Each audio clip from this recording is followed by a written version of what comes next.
Okay, welcome back, everybody. We're going on the air here with Grassroots Network, and today is Tuesday, October 7th, 2014. We have just come out of executive session with Open Space and Trails Board, and now we're going to go into some joint discussion in our public discussion. So, thanks, Dale, Rob. do you want to take the lead? Yeah, just briefly. Our open space stewardship staff is going to take over the meeting from here, and they have devised a project website that we rely on pretty heavily to track all of our projects to improve open space and to make plans for the future on others, trail projects. So what we're essentially going to do is have Gary and Lindsay take us through the status of projects. We last discussed these at our prior joint meeting with the county commissioners. Exciting things are happening out there. Real quickly before we start that, we're also excited. Since our last joint meeting, we've acquired 36 acres from Tommy Moore. That's now part of our Roaring Fork Gorge management area. But with that, I'll just hand the meeting over to Gary and Lindsay to tell us what we've done since June when we talked with commissioners the last time. Well, we've been quite busy. Thanks, everyone. I'm Gary Tenenbaum with Open Space and Trails. And, this summer has been, a great mix of planning and projects on all of our open space from Redstone all the way up through Aspen. And so, we want to give you guys a little update. We always do it from our projects webpage because all the public can get to the exact same information that I'm giving to you. It's available all the time. It's www.pickinostprojects.com. And what I'd like to start with is a couple of the projects Lindsay's working on right now. And we'll start with the Rio Grande Trail Management Plan. We just kind of kicked off the outreach on the Rio Grande Trail Management Plan for the portion of the Rio that's in Pitkin County. We're going to work with RAFTA on developing a management plan that encompasses from Emma to the post office in Aspen. RAFTA had a plan that was actually from 1999 that was a recreation plan for the corridor to Woody Creek. And a lot of that plan has been implemented, so we're looking at kind of updating what was in there and a few of the elements that have not been implemented to date. And then we'll adopt the Roaring Fork Gorge section of the Rio into this plan and work with the city of Aspen on the upper reach. But we've just started outreach. We've sent letters out to the caucuses and all of our different user groups, and working with the town of Basalt and trying to get a meeting going with their post committee. The goal is to develop a draft plan in January, and then do a full public scoping on that with public meetings as far as gathering feedback into a final plan that we would hope to adopt in March. And RAFTA is currently updating their comp plan, and this would be adopted into that comp plan. So we have a survey online. We have maps of the planning area as well as the historic planning documents to date, covering this section of the Rio. So it's just kind of kicking off. You guys have any questions about that? Well, let me maybe just add quickly. This will be comparable to what the Roaring Fork Gorge management plan that everyone's got quite familiar with in the last year. It will set forth everything that we're going to do along the sides of the Rio Grande Trail in terms of facilities, trailheads, and other amenities along the trail. A question. Will you be having a sort of open house for the opening of the lower 2 miles that you paved and the work done in the lower section? I guess like a ribbon cutting. Well, sort of a ribbon cutting and kind of official announcement. It's open, and please come out and use it so we start getting users so we can get some feedback. Well, we haven't. I guess we have not discussed having event specific for that. But that's a good idea because, as we know, in the Gorge plan this coming year, we want to gather feedback on how people feel about that section as well as the last 2 miles in the town. So we could discuss that. To date, we haven't planned anything. I'd encourage you to do that so you continue the interest. The next one Gary pulled up was Elk Park. As we know, there's 2 phases on Elk Park. Phase 2 is what's currently under construction and been moving along nicely. They've been doing a great job. We have about a week and a half left out there before we shut down for the winter. The trees are going in the ground, the crusher fines are going in. It's been quite a transformation if nobody's had the chance to go out there and look at it yet. There are elements of Phase 2 that are in the Phase 1 area that will happen in the spring, and then the goal is over the winter to release Phase 1 RFP one more time to see if we can get somebody on board to construct that in the spring as well. So we've been receiving a lot of positive feedback from the community, and it's been going well. It's been a good project out there. There's the trees. Brand's good. So, Any other questions on that one? Will you have an ice rink this winter at Elk Park? Not on Elk Park. Right now it's still on the Meredith parcel in Redstone Park. In the future it's up for discussion, I believe, and we do have the area on Elk Park to provide for that. But this winter it's on Meredith parcel. Paul? Leland? So one of the things the Open Space Board worked on earlier this morning was to adopt the agricultural lease process, and Paul's been leading up this process, and just want to give the BOCC a quick update on it because it's a pretty significant change for this program.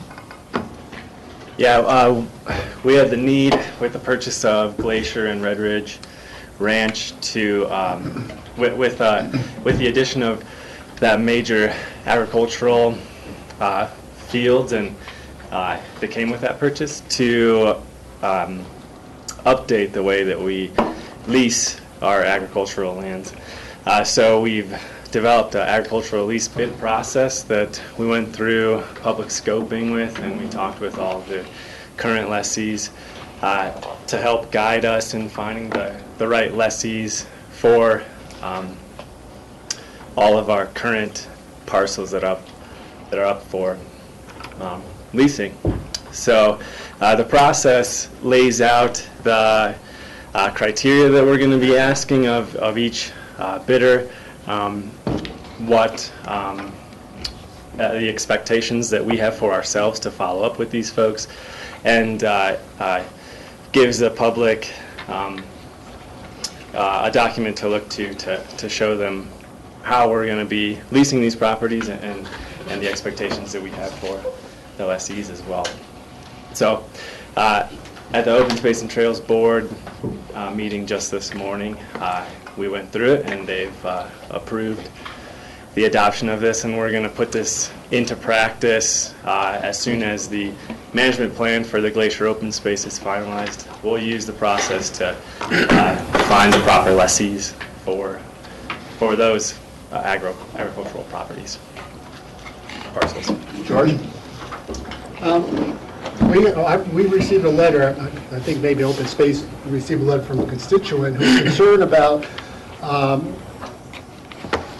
the county government subsidizing agricultural operations to the detriment of a private individual who's trying to do some ag operations. How do you address that issue? Sure, and we talked about it quite a bit in the board meeting, and we thought about it beforehand as well. You know, we're trying to have a competitive process, not just within the bidding process, but competitive with outside lessees, folks who are leasing private property.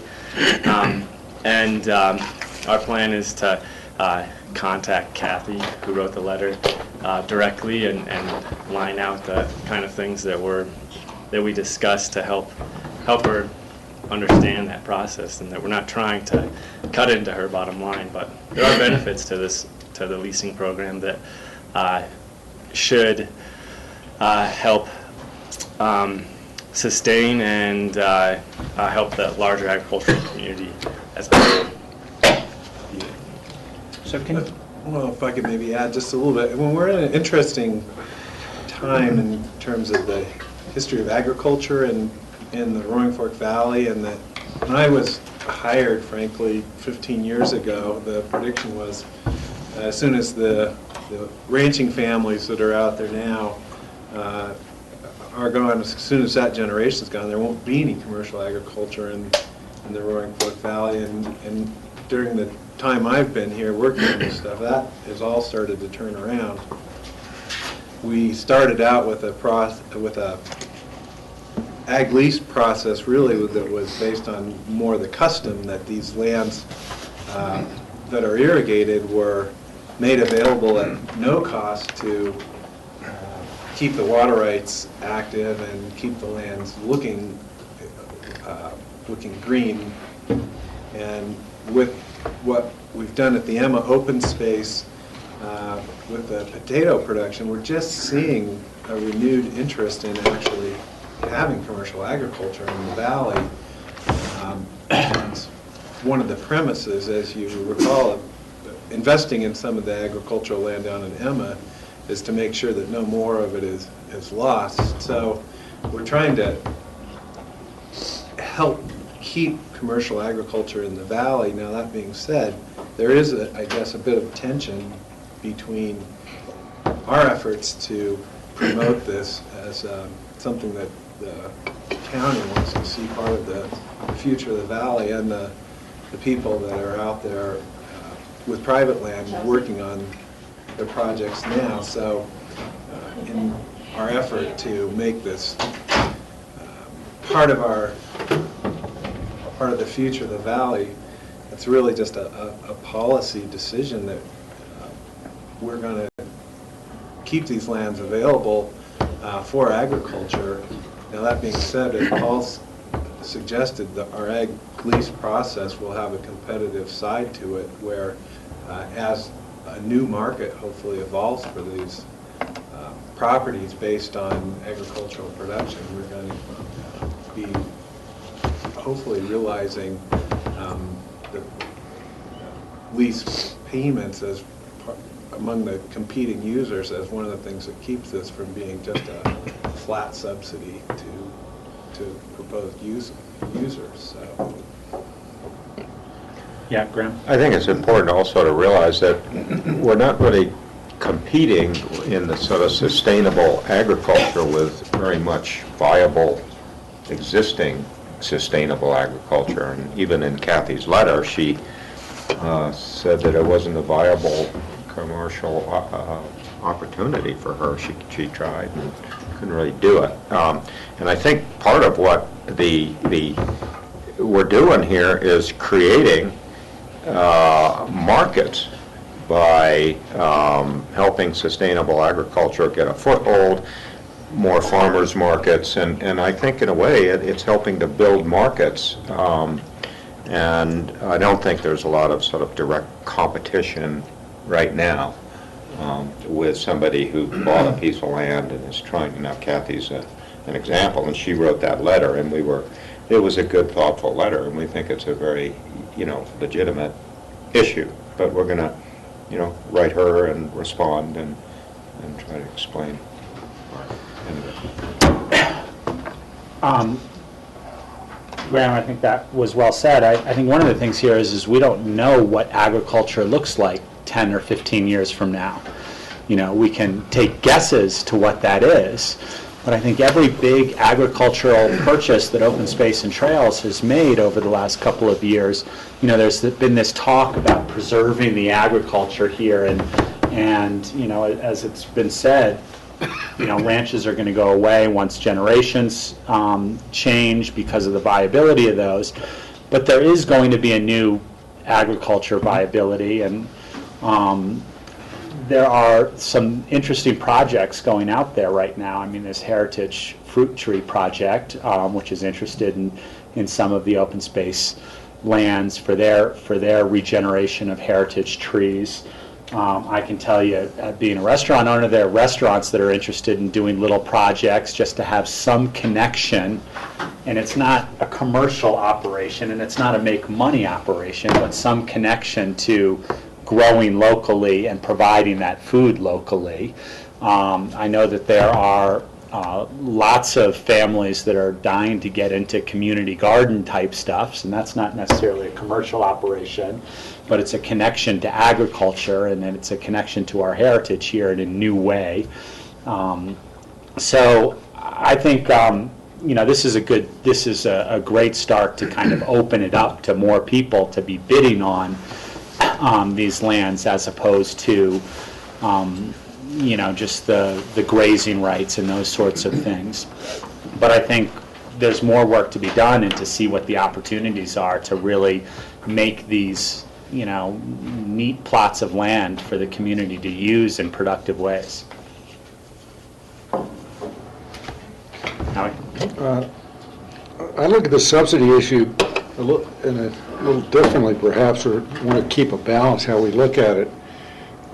And I've talked about this at our meeting. Effectively, we spend a lot of money subsidizing the recreational industry here. We build roads, bike trails, both paved trails, soft surface trails, which really benefits the recreational community, bike shops, restaurants, etc. So there's already a sense of a role that the county's playing in subsidizing the local economy.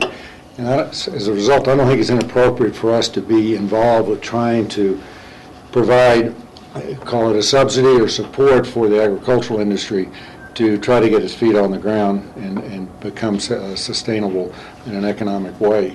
I think this lease process is going to evolve over time. The more success you have with the program, the more demand you're going to have for the land, and that land will become more sought after probably from a growing point of or an agricultural point of view.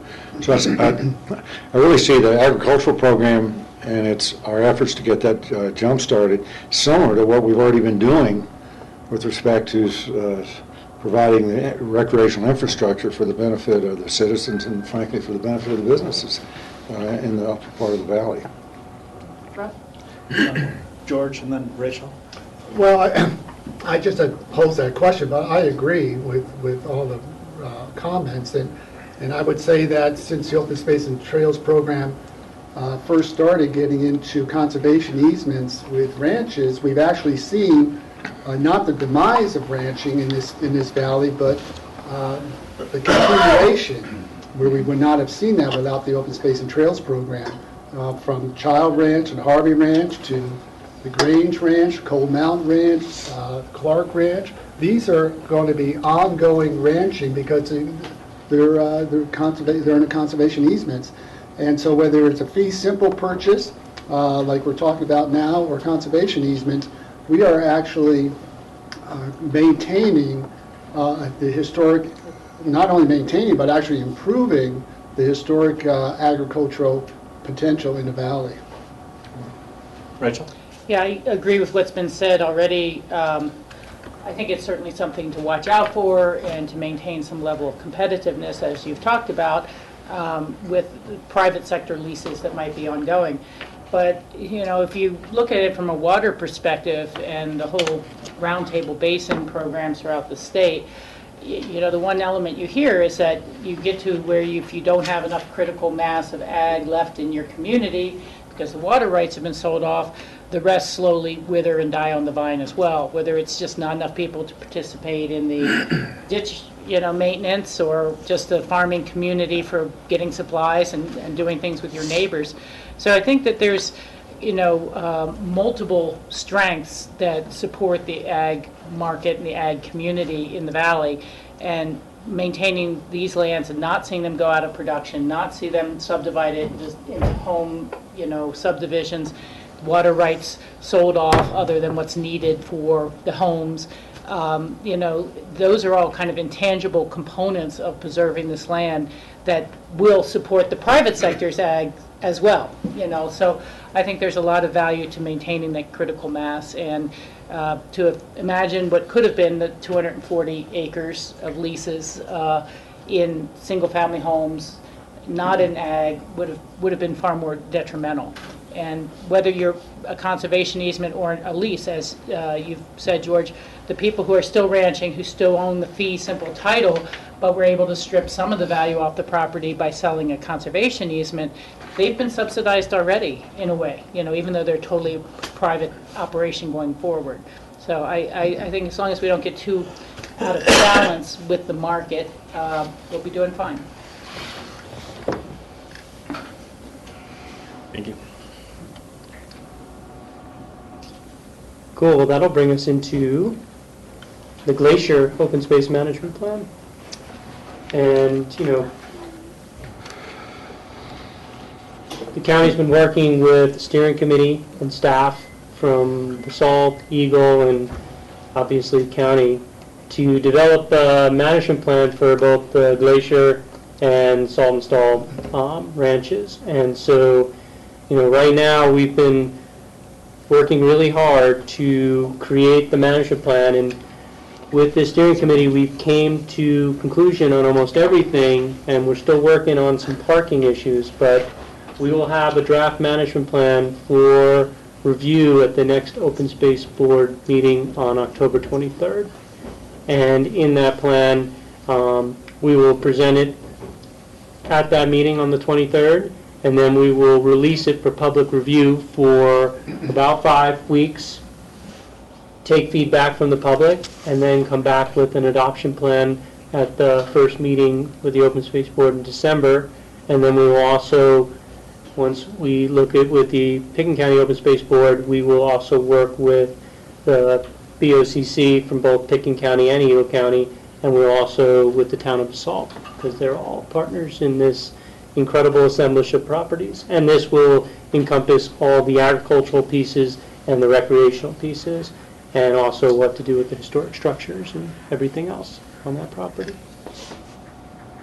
So the next piece we're going to go to, it's another management plan. This is the North Star Nature Preserve, and we're working right now on an update to the existing management plan. And we've been working this summer on doing a full geomorphological study on the river through North Star. And that geomorphological study will be presented to both the Pickens County Open Space and Trails Board and the Healthy Rivers and Stream Board on October 23rd at noon. And so anyone on TV or anyone else, is more than welcome to come to hear the presentation from our consultants on the river through North Star. And it's really interesting stuff. I got kind of a preview from them. So it's very interesting, and it changes some of the notions that we had of this river, or at least I had, and so it gives us kind of a path forward with some for how the river functions through North Star. So we're looking forward to that. The use on that river has increased tremendously in the last 2 years. Well, it's been more than 2 years. The use on the river has expanded exponentially over the last 5 to 6 years. The last 2 years, it's Pretty phenomenal. It is phenomenal. And right now we're working with, we've talked to the caucus, the East Aspen caucus. We talked to some neighboring landowners, talked to ACES, we've talked to the commercial outfitters on this, and we're talking to the Roaring Fork Conservancy and a lot of others to, we don't own the whole river through this section. We're also meeting with the Forest Service, who owns the put-in at Wildwood.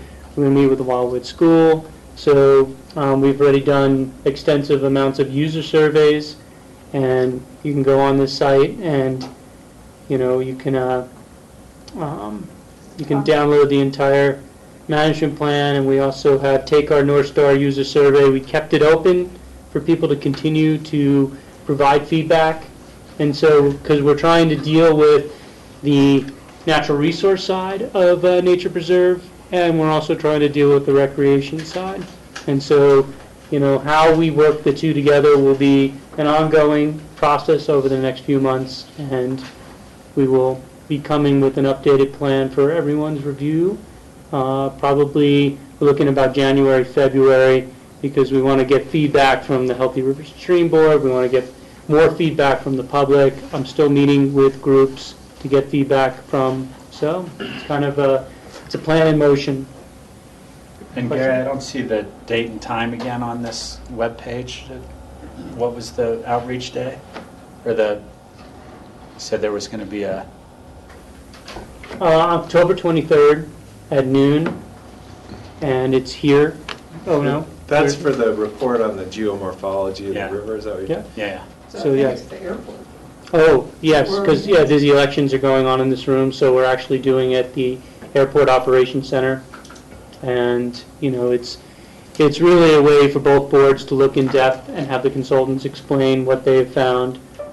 We've also invited, you know, others like ACES and Roaring Fork Conservancy, but the public's also open at all of our meetings to come, and it's a really interesting, they'll be there, so. Gary, is your intent after the management plan discussion is held to try to implement a new management or usage plan, activity plan for the coming next year summer season? We're hoping to get the plan adopted this winter so we can start, you know, doing some action items to really work on not only the ecological health of the river, but also to work with the recreational users, because the recreation piece, as everyone knows, is going to be a much more difficult nut to crack than, you know, there's certain recommendations in the, you know, in the more natural resource side that are relatively easy to implement and will just take some money and time to do that. But the recreational piece is you know, a tough one, because there's a lot of users out there that think it's just fine the way it is, but there's also people out there, you know, you know, and we're looking at all our studies on wildlife and vegetation and seeing what impacts all that recreational use has on that. And so, you know, it's a work in motion and it's a work in progress, and, you know, a lot of those things will come forward over the next 2 months. Great. We have a few minutes here. We're kind of at the end of our allotted time. So I'll just give you kind of the big things. The Rio Grande Trail, the Roaring Fork Gorge Phase 1, a lot of people have heard about it. You know, this is really cool. We've done the first 2 miles from McLean Flats Road to where the gorge starts to narrow.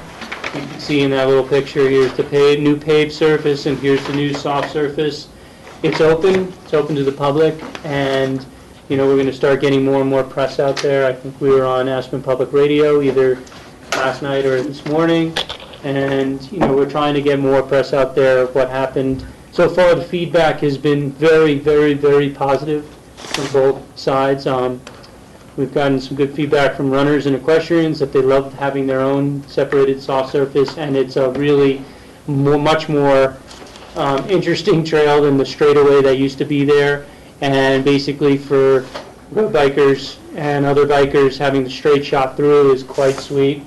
And, you know what, to give you just a feedback, in the next couple through the next year, we're going to really start doing some outreach on this section to see how this is working the way it is. If it's working the way it is, start getting feedback, and we'll come back with our results towards the end of next summer and see where we go next for the Roaring Fork Gorge.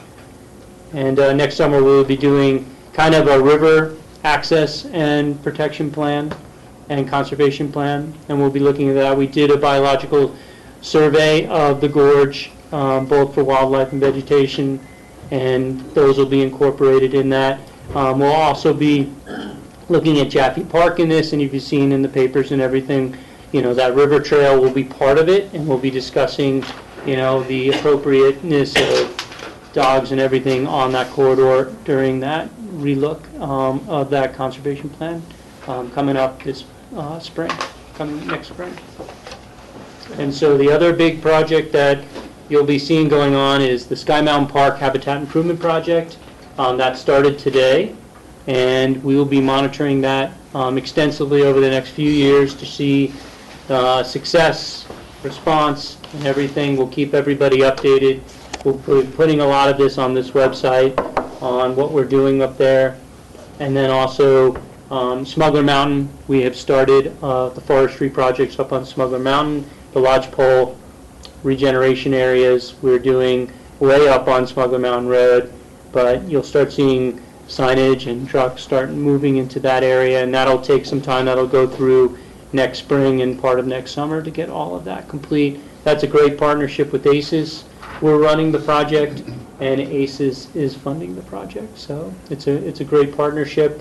And we have CSU monitoring that project as well, so we can see response to see, if these projects are worth pursuing in other areas, or do they need to be modified in any other way. So those are the main things going on. Obviously, everything else is on here. And the last thing was the Upper Roaring Fork Trails Plan. We're finally getting to that point where we're hoping to come out for public review on the Upper Roaring Fork Valley Trails Plan over the next few months. But more updates on that as we get closer. Any other questions? Great job. Thank you. Take a motion to adjourn our joint meeting. We're going to come back in a half hour. We're going to move, right? Yeah, we're going to move. Thank you, everybody. Thank you. So we'll take a half hour break. We'll be back at 1 o'clock.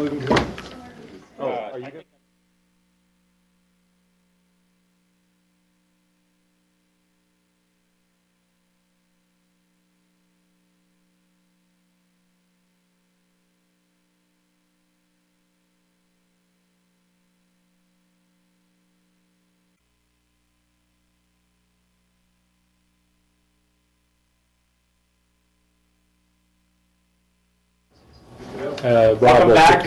Hello? Yeah? Oh, I'm sorry. I was just letting you know you would kick it off. Welcome back. Tuesday, October 7th. This is our work session, Board of County Commissioners, Pickens County, Colorado. We are joined by the staff of the Colorado Department of Transportation for a brief presentation, our annual meeting. And take it away. Very good. Thank you for having us. My name is David Eller, CDOT Region Redirect. I think I've met most of y'all. Usually Doug Aiden, our highway commissioner, is here with me, and he sends his regrets today. He had knee surgery, and he didn't think he could make the trip. So he couldn't make it, but I do have some staff with me, planning staff and maintenance staff, traffic engineer, and then as far as engineering, Joe Elson also hurt his knee this weekend, so he's having surgery today, so he couldn't make it either. But we'll try to answer whatever questions you might have, and really we come out yearly to talk about the budget, some of the projects we're doing, some of the programs that CDOT's going through, changes, etc. But as much as anything, we're here for questions, things, concerns you guys might have as commissioners for Pickens County that we need to be aware of. So with that, feel free to stop me as I go through our book. Probably all seen this book before. We try to prepare just with kind of a highlight of information. The first section is the revenue and budget.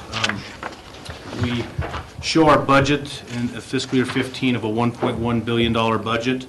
That's pretty much the same budget we had last year. We were around 1.2. It's been pretty much consistent for about the last 10 years, around that 1.1, $1.2 billion budget. We had a high point in 2007, I believe, of a $1.6 billion budget. So we're kind of on a decline as far as CDOT budget. The reason being largely the gas tax revenues are just not as high as they used to be. With more fuel-efficient vehicles, there's actually less motor fuel tax coming in both at the federal and state level. If you look at the first pie chart there, it shows our federal funding being about 44% of our budget, and then state fund about 56%. That used to be flip-flopped a little bit. We had more federal than we had state. A big part of that's the faster legislation that brings in the registration fees on vehicles that kind of offsets us, so we're actually more state funded now than we are federally funded. If you all have been watching the federal program for the Federal Highway Trust Fund, has become kind of the norm. The federal trust fund is basically, MAP 21 is the highway bill from the federal level that allocates money out to the states. The allocation's around $41 billion a year.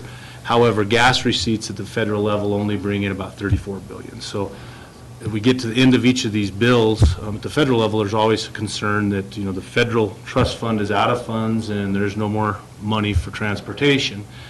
It was set to run out of funding October of this year, They did pass a resolution finally to extend MAP 21 to March of next year by making a general fund transfer, and that's pretty much been the norm. When these federal bills start to run out of funding, they look to the general fund. That's not a popular thing in Washington to transfer general funds into transportation. It's always uneasy if it's going to happen.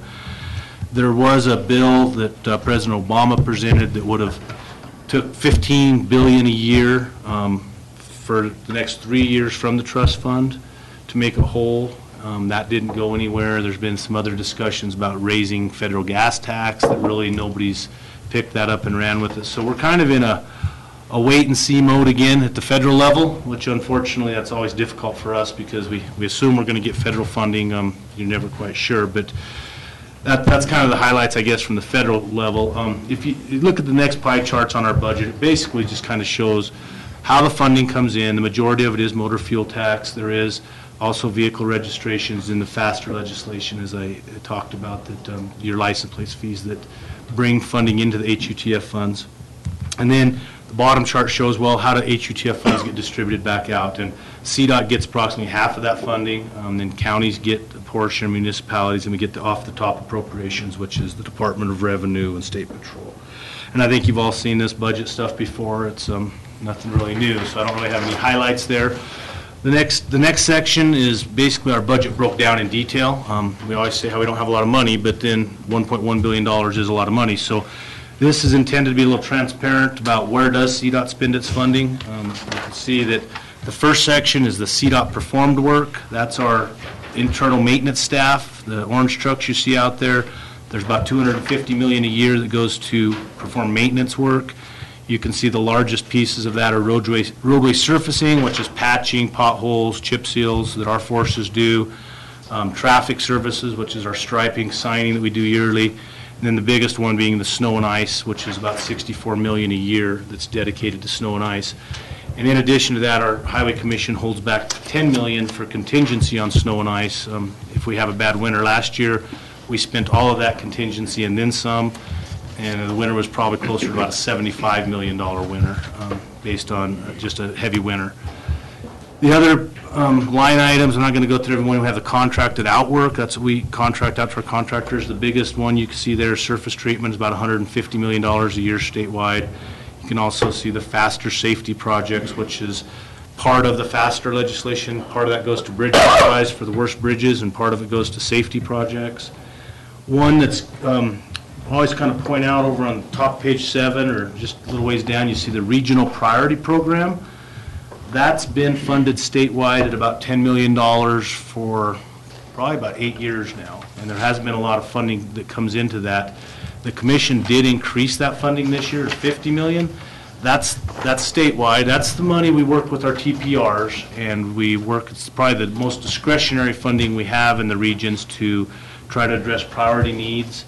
You know, Commissioner Newman's on the Intermountain TPR, represents Pitkin County, so we try to work with the TPRs and strategize what are the highest priority corridors, then break that down into projects, and then we put that into a statewide transportation plan, and we'll talk about that a little bit in a minute, but just want to point that out. The dollars are up a little. $50 million statewide, still not a lot of funding, though. We get a little over $7 million in this region for 15 counties, so sounds like a lot of money, but it's when you start looking at, you know, reconstruction's probably $2 to $3 million a mile. It doesn't go very far, but it is up, and that's good news, I guess. Another thing I point out on the line item budget, if you look on the last page and on page 8, you'll see the total debt service towards the bottom. Debt service that this is referring to is the Senate Bill 1 debt that we went out with strategic projects in 1997. SB 1 identified corridors that would be significant statewide. We increased capacity. Highway 82 was one of those corridors where we 4-laned it. Another one in this region was Highway 50 between Grand Junction and Delta. I-70 West was on there as a strategic corridor. Did not receive a whole lot of Senate Bill 1 money. When we got Senate Bill 1 money, we went out and bonded to accelerate projects. And at the time, we're anticipating a general fund transfer to pay back those bonds. When the economy started going south, the general fund transfer stopped, so the commission was forced to pay back these bonds out of our budget. So you can see that $171 million a year is to pay back the bond debt. They must take that out of the budget. The bond debt is set to be paid off in 2017, so that will come back to our budget. There's been some discussion at the commission level about what will they do with that $170 million. A lot of our asset management models are projecting that we need that just to maintain what we have, that we're falling behind on maintaining the roads we have. Right now, we have no new capacity program. There's $0 for new capacity at the statewide level, so there's some argument that we should put some of that into new capacity. Commission still has not made a decision with that, but by the end of 2017, that'll be something that they'll have to plug back into this budget, if you will. So if you have any questions on budget or revenue, that usually Doug's the person that hits on this, but I'm... George? Yeah, Dave, if you could pass this on to Doug and to our commissioner as well. I know we've discussed this at our TPR Region 3 in terms of the change in the formulas in terms of appropriation of dollars that have switched from a combination of lane miles as well as population. In this past year, of course, there was an adjustment to go towards a formula emphasizing population more than lane.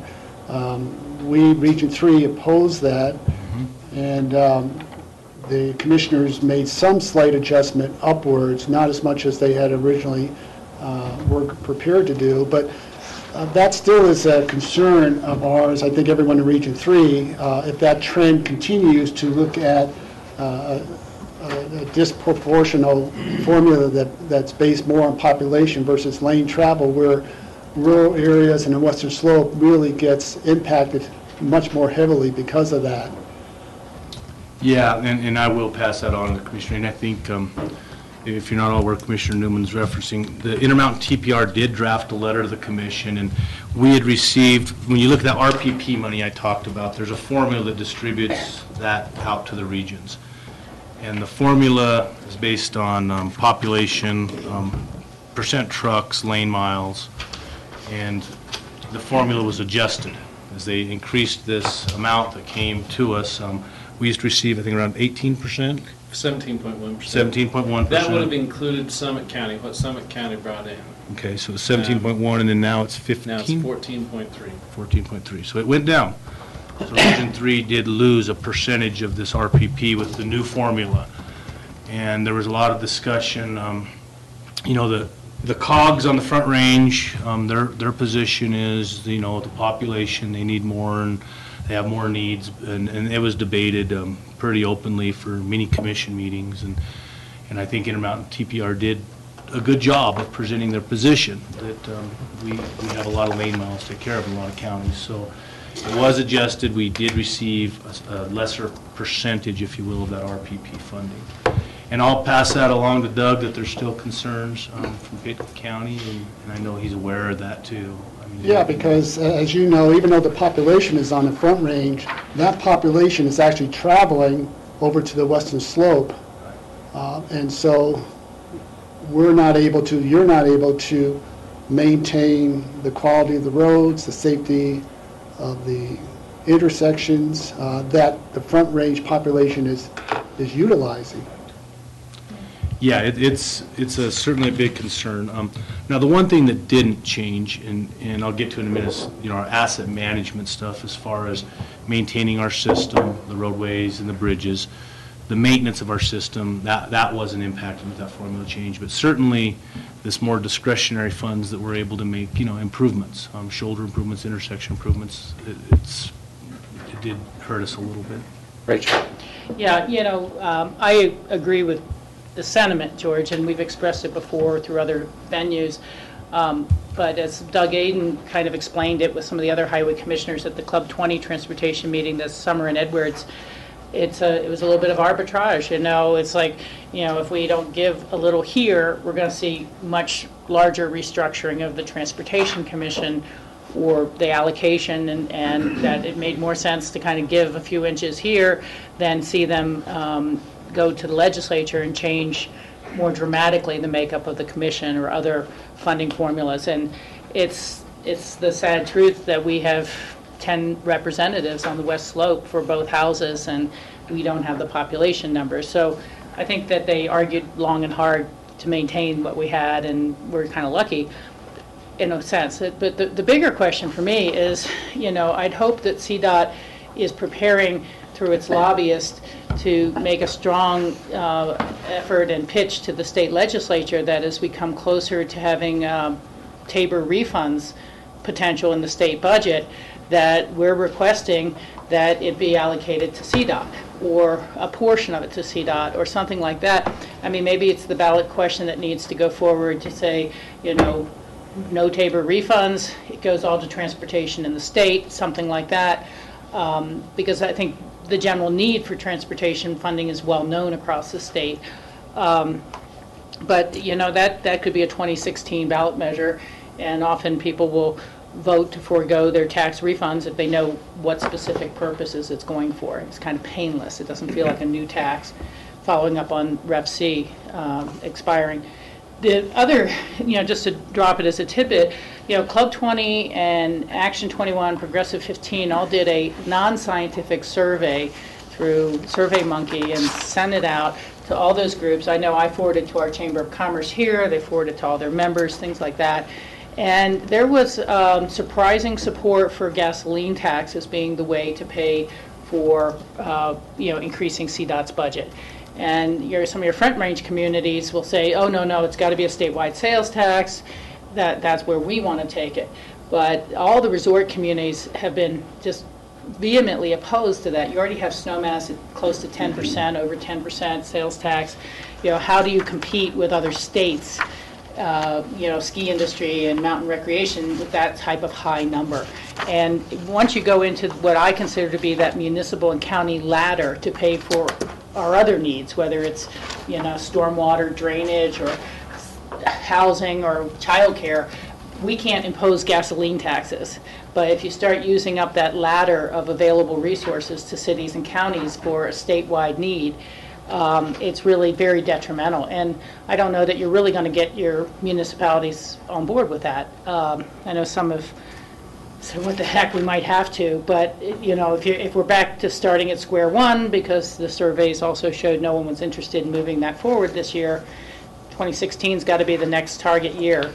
But let's really consider gasoline tax. It's a user fee, and even though we've got more efficient vehicles, we're going to have electric vehicles and so on, there's a lot of gasoline vehicles out there that are going to stay on those roads for a long time, and that certainly includes the trucking industry. So, I'd like to say I'd like to be a partner, and I believe our board would, in finding you the real resources. It's last comment here, but it's been funny to read newspaper editorials about whether Pitkin County or Aspen should put more into the Glenwood Bridge.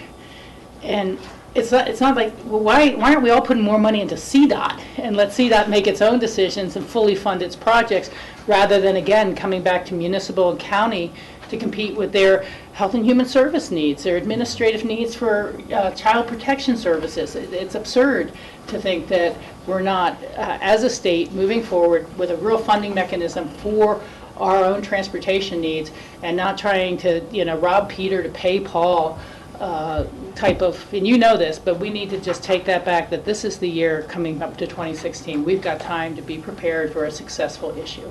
Good comments, and I'll make sure and pass some of this back along to Commissioner Eden.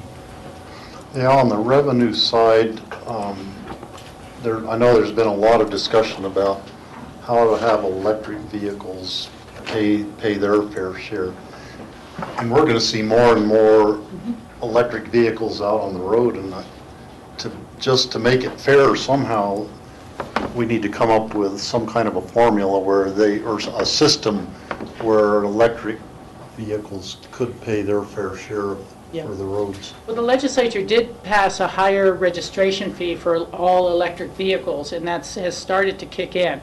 And I think it's an additional $50 a year. So it may not quite be commensurate with people paying gasoline, but the platform has now been put in place to make sure those equities are created over time. I have a hybrid that's gas electric, so I still pay gasoline tax, but I got the mailer this year to ask me if it was at all electric or not, and that there would be a different registration fee if it was all electric. So they're starting to try to equalize that. Yeah, it's, we've talked about it, several different meetings, like you say, Commissioners, and I think there was discussion about going forward with potentially a ballot initiative for transportation this year. There was a lot of polling done on gas tax, there was polling done on sales tax. I think the governor's office felt neither one of them polled quite where they needed to poll to have a successful ballot measure. Some of the interesting polling was, if you asked people if they'd pay $14 a month for these projects, and it pretty much delivered, the transportation system as folks would like to see, the polling was pretty good. If you asked them if they'd pay so many cents on a gas tax that was really the same amount, the polling was terrible. So a lot of us, I think, just messaging to people really what they are paying for. It's very important, as you all know. You want to know what you're paying for. So. The other small element with that has been that it's been private construction groups who have funded the polling. And so neither Club 20 or any of these other groups have been able to help formulate the questions or to make sure they're equitable. And people felt the questions were really very biased against gasoline tax. It didn't really say it would come up to the same amount that you might pay in sales tax for a year, or some of the downsides of sales tax. And I think CDOT should really embark on its own polling, that there can be some openness and transparency about how the questions are formulated as well, and not have to depend on an industry outsider group to formulate the questions that has some of its own interests at heart. One thing you did touch on, Commissioner Richards, is the Tabor discussion. And you may have heard some recent discussion about Senate Bill 228. Senate Bill 228 basically was put into place when Senate Bill 1 was rescinded. Senate Bill 228 does say there's a general fund transfer to transportation if our economy should grow up to 5%. There was a lot of speculation that this year our economy would grow and we would see a general fund transfer of Senate Bill 228 funding, which, as I understand the bill, once it goes into place, it's good for 5 years. We could see as much as $200 million a year transferred into from the general fund into transportation. However, the second part of that is if the economy grows over 5%, Tabor kicks in. Yep. So then there's a Tabor refund and it takes away from that. So there's a lot of discussion back and forth about next year if there will be a Senate Bill 228 general fund transfer to transportation. If so, how will Tabor impact that? Will it eliminate it altogether? Will it rescind a portion of that? But it is a complicated funding source if you compare it with Tabor. So there has been discussion about, okay, if there is a general fund transfer, what would we do with this funding? And one of the big items right now that the Commission's struggling with is the I-70 viaduct on I-70 East in Denver. That's pushing a $2 billion replacement for that viaduct, and it's a bridge enterprise. It was on the original list of core bridges. It's much more than Bridge Enterprise can fund. So there's been a lot of discussions about potentially adding capacity through a partnership where you'd come in and toll a lane to help pay for that. There's been discussion about how you could maybe take some of the Senate Bill 228 and leverage that to make that happen.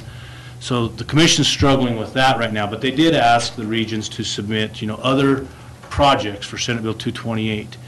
And for our region, we have submitted a list of projects that they wanted to know what could be delivered within the next couple of years, what are we working on, what's strategic. And for this area, we did submit things along I-70 corridor, as well as Highway 82 as being priority areas for the TPR.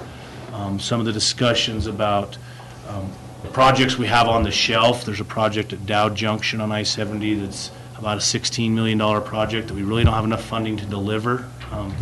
There's discussion about I-70 Vail climb lanes. Those dollars are probably pushing $100 million to add climb lanes. So we did submit some of those projects as strategic corridors, strategic to the region, and in the hopes if there is Senate Bill 228 money, we would get some money in this region. That's still out there. You might see some discussion on it. I don't have any concrete information for you other than it really is based on how much our economy grows and then how Tabor impacts that. So we may be back here next year talking about some funding from the general fund. I mean, we're hopeful as CDOT employees, but it's still left to be seen, I think. So. And certainly we'll be presenting some of that information at the TPRs as it continues to roll along and talking about what are strategic corridors for our region. Okay, anything else with the budget? The next section is really our region at a glance. Again, I think most of you all have seen this. We're the Northwest region, the largest geographical region in the state. We have 15 counties in this region. We have some unique things such as 13 mountain passes and 7 tunnels, over 5,000 lane miles that we have to deal with. That, some of the regions don't have those tunnels and mountain passes. Certainly it's a challenge, especially for our maintenance side. We're broken into 2 maintenance sections. Out of Craig, we have maintenance section 6, and out of Grand Junction section 2. Section 2 takes care of Pitkin County. TJ Blake's the deputy superintendent out of section 2. He's here today and can discuss whatever maintenance things we might have going on. And the superintendent's Mike Goolsby. I think some of you have met him. As far as the engineering sections, we're broken into 3 sections shown there on page 12. We have, since adding Summit County, when I was here last year, I told you how we reorganized at CDOT, and we went from 6 regions to 5 in an effort to be more efficient, primarily with some of the efforts on that Central Front Range. We gained Summit County. When we did that, we kind of broke up into 3 program areas.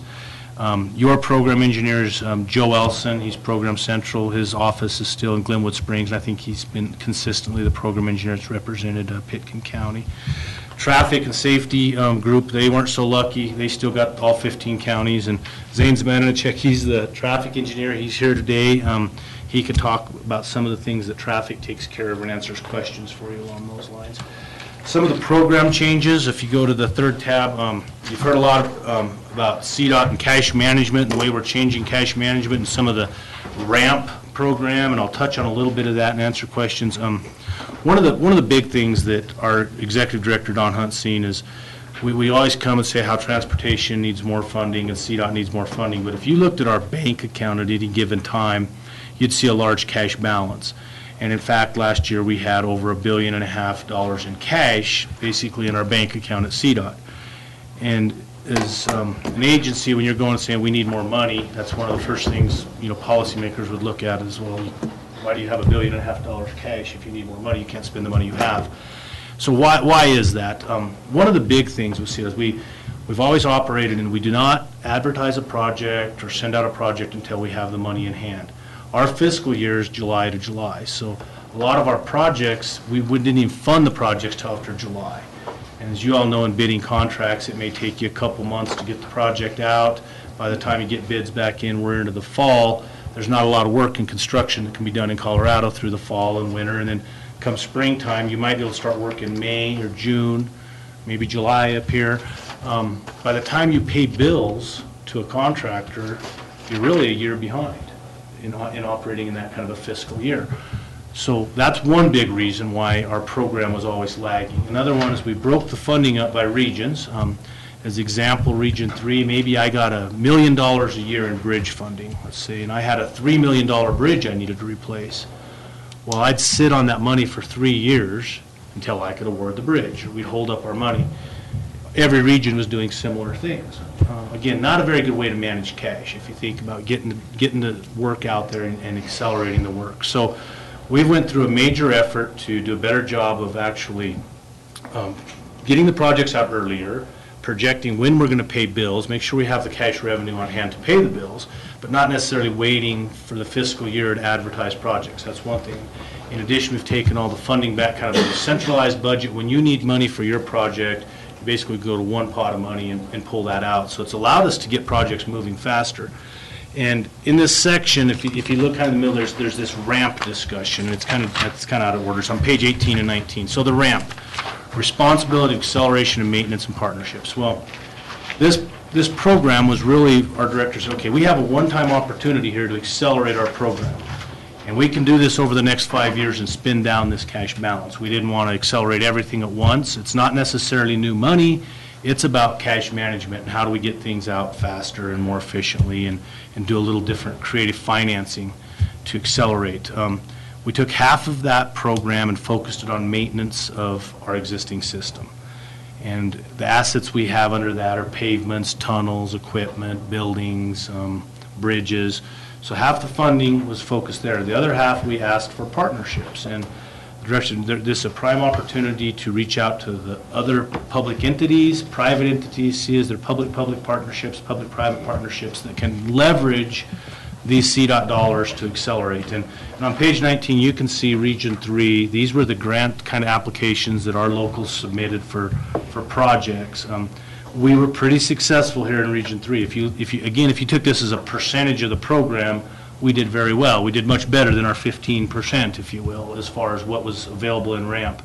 Some of the big projects for the TPR, there's an underpass in Vail under I-70 connects the frontage roads where Vail locals brought a lot of funding. We've had, there's a devolution project up on Highway 6 in Rifle where the locals are taking on the road. Highway 9 in Breckenridge, so Eagle Interchange.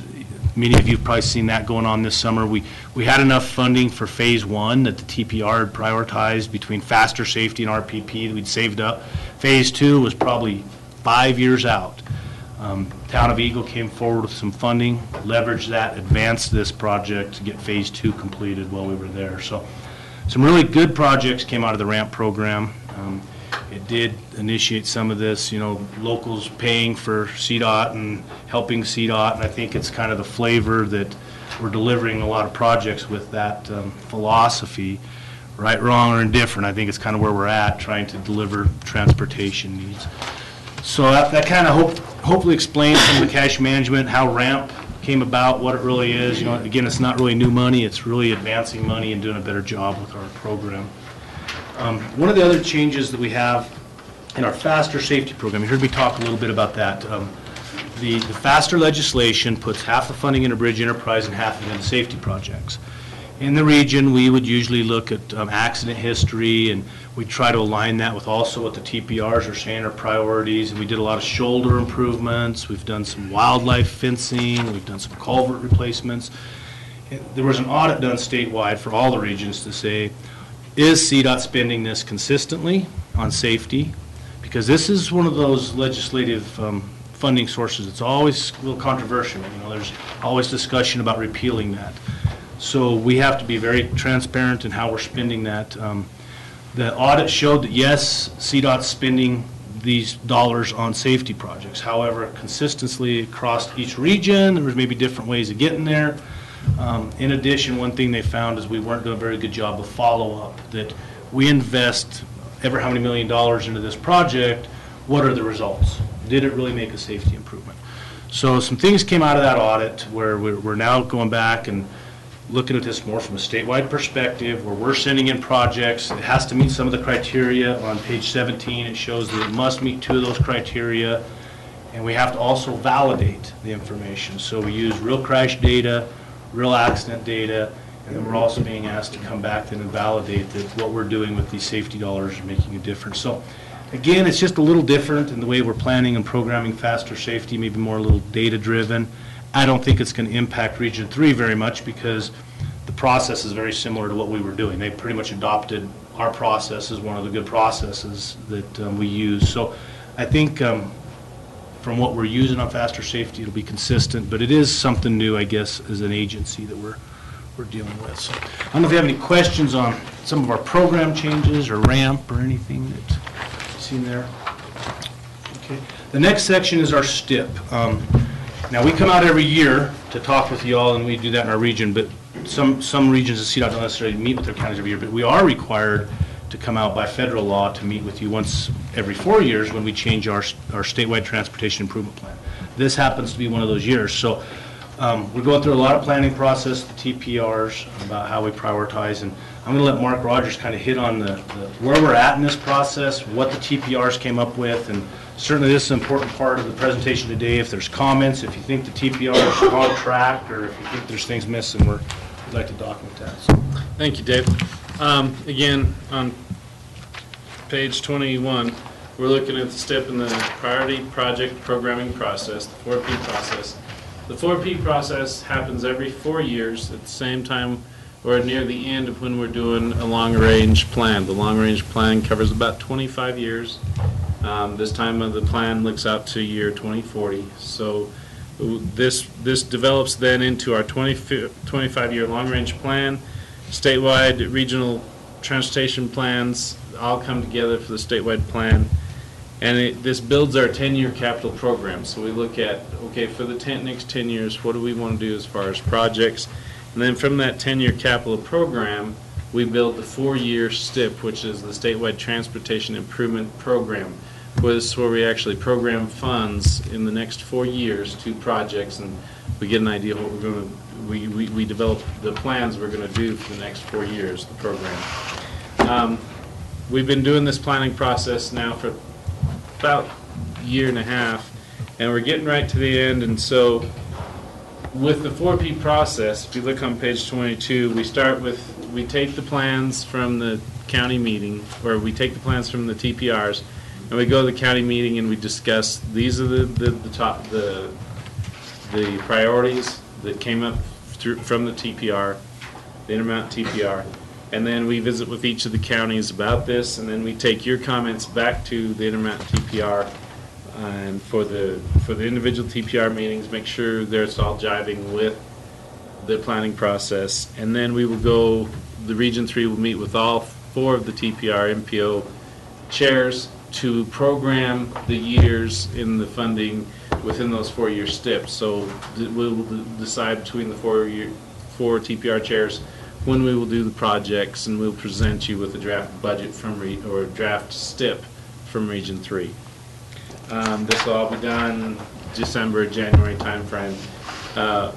We have a meeting coming up in October to discuss for the Intermountain TPR. It's October 31st. But what we discussed for the TPR is the 10-year capital program. Dave talked about the RPP funding. It's now funded statewide at about $50 million a year. For our capital program, the Intermountain TPR used what we would get over 4 years, and what the Region 3 suballocates to each of the TPRs, or we try to share it evenly between each of the 4 TPRs, and that comes up to about $17.5 million of RPP over that 10 years. And this is for planning purposes, and it's not a guarantee, but the funding percentage is a goal that you see that under the 2040 constrained percentage. That's the goal over the 25-year plan, is to spend 50% on the Intermountain corridor, on the I-70 corridor, then 25% on the State Highway 9 north and south of I-70, and then 25% on the State Highway 82, Glenwood Springs to Aspen. And then as you look at some of these little X's in the boxes, these are some of the projects that were prioritized by the TPR for us to put our funding to. So I guess just any comments, any questions about the percentage and how we're moving forward on this? Rachel? No, George. George? Mark or Dave, I remember that you talked about at our last TPR meeting that the Basalt Avenue underpass, which has been allocated dollars from the RPP, that there may be a possibility to be using faster funds instead. And I just noticed that EVA has sent out a notice saying that there was applications were being accepted for faster and FTA programs. And what's the status of that? Has Basalt gone after, are you allocating faster for? What's the status? That's a good question, Commissioner. In the faster, one thing I didn't talk about in faster, there's also a portion of faster that goes directly to transit. And those grant applications the Intermountain TPR is asking for now are transit related, FTA and faster transit. There's 10 million. I understand. Oh, okay, sorry. Those applications that EVA sent out is for transit. You're right. Okay. Yeah. And I don't know that this would fit that. However, we should look at it. There has to be a transit component and a transit connectivity. And I don't know that we have looked at it specifically for transit grant. We have in the past, received some transit money on, I think, ABC to Buttermill. That underpass received. Because that underpass, as you know, actually links the BRT stations, so there is a transit Yep, component right. to that. You're right. So I think that one did. I'm not sure about this, but we should look at this. It does have, if you look at our plan, Stairway to Basalt underpass has some faster safety money in it, okay? It wasn't RPP, it was faster safety, $800,000 of faster safety. They've requested $1 million additional to deliver that project of RPP. We've done an analysis to see if it qualifies. Based on this analysis that I talked about, faster safety, roadway safety, does it qualify for more? And it does not. It's pretty much tapped out as far as what it qualifies from faster safety. So we've plugged it in here that it probably would be RPP money, as was discussed at the TPR meeting. We have not looked at the transit component, and I think it's a good idea, and I think we will, because it'd be a good project to tie some faster transit money if that's something that's eligible for. I hope that's clear. I mean, Yeah. they presented That the TPR for RPP money, Right. and that's kind of how we've looked at it to this point, because it doesn't qualify for any additional faster safety. That's a good point to bring out.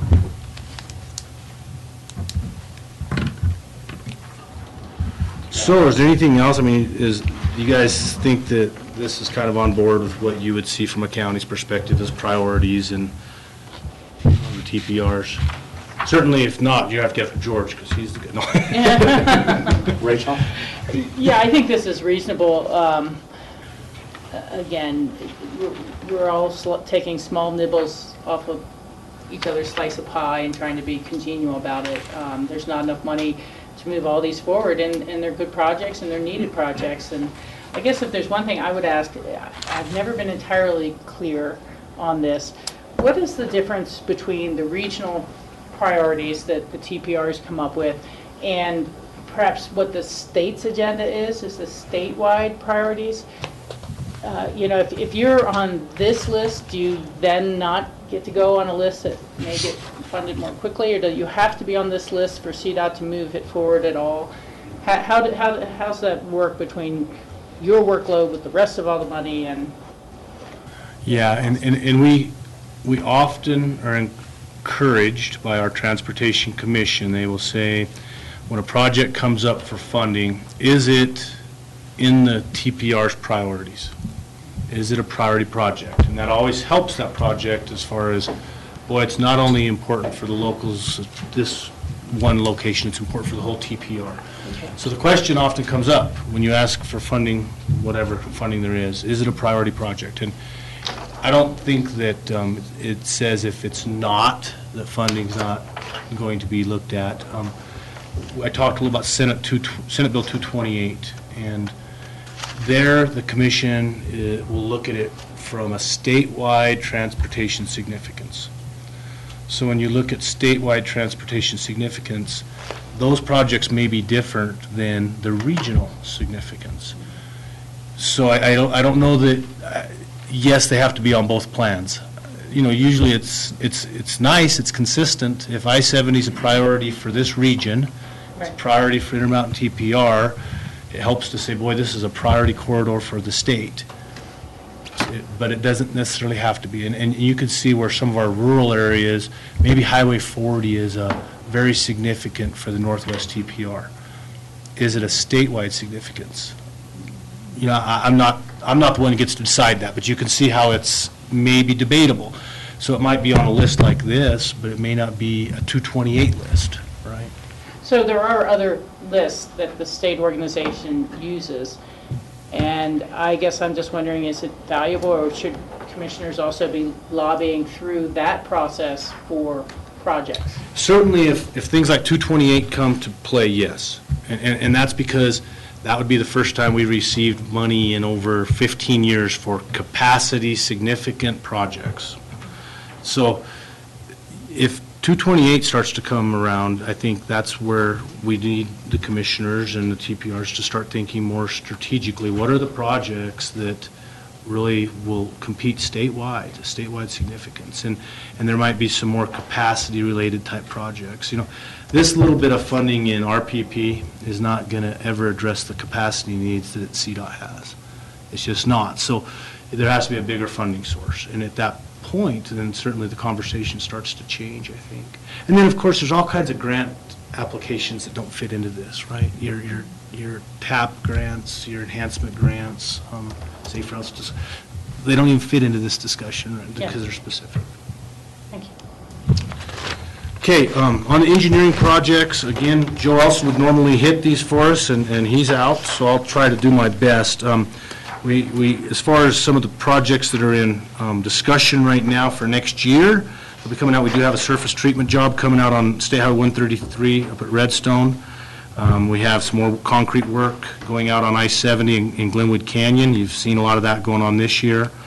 There's a project that's a ramp project on Highway 9 at Breckenridge. The Vale Underpass that I talked about, a ramp project. There's some design funding for that. It's scheduled for construction in 2017. Highway 13 North out of Rifle is actually in this TPR. There is some design money in there, not a lot of construction money identified. The Highway 82 Grand Avenue Bridge. We have Faster Bridge Enterprise. We have RPP money. As you all know, we've reached out to the locals. We went to the Bridge Enterprise Board last month to get confidence that we're still moving in the right direction. There's been a lot of discussion about that project's budget growing and could Bridge Enterprise handle that. Certainly, as we presented, that we're getting some local partnerships, and Glenwood Springs, Garfield County have committed some. We've talked to you guys. We've talked to Eagle County, Aspen. That certainly helped us. The Bridge Enterprise looked at, okay, there are some opportunities here that Region 3 is bringing to the table that can help secure the funding gaps. They really look at it as the Bridge Enterprise money is tapped out. There is no more Bridge Enterprise, but I think with our partnerships and the RPP funding, the Intermountain TPR committed to it, we're hopeful we're still going to deliver this project next spring. Our estimate for construction is in the $70 million range. And again, like I say, we were given the blessing to move forward from the Bridge Enterprise. So that was good news to us because there was a lot of discussion about maybe holding off on this project. There's some game fence in Garfield County that we're getting on the shelf with faster money. There's some intersections through hazard eliminations, Cedar Drive in Eagle County. We have some critical culverts on 82 at Independence Pass. We have I-70 Vale chain-up stations we're working on with some faster safety money and ramp money. The US 6 Brush Creek near Eagle is a bridge that we're working on, and I-70 Garfield interchanges with Newcastle. We're working on some design for that interchange, and then the South Canyon Trail, which is an enhancement dollar. So those are projects we're working on that, you know, again, back to your point, Commissioner, some of these aren't necessarily RPP funding. You can look down through here and see there's a lot of surface treatment, there's faster safety, there's bridge, there's different funding sources that are addressing these needs. As far as what we have in construction, we have some stuff on US 6 at Edwards, I-70 Vale frontage roads, I-70 Eagle interchange. I talked about that one a little bit. That was a ramp project.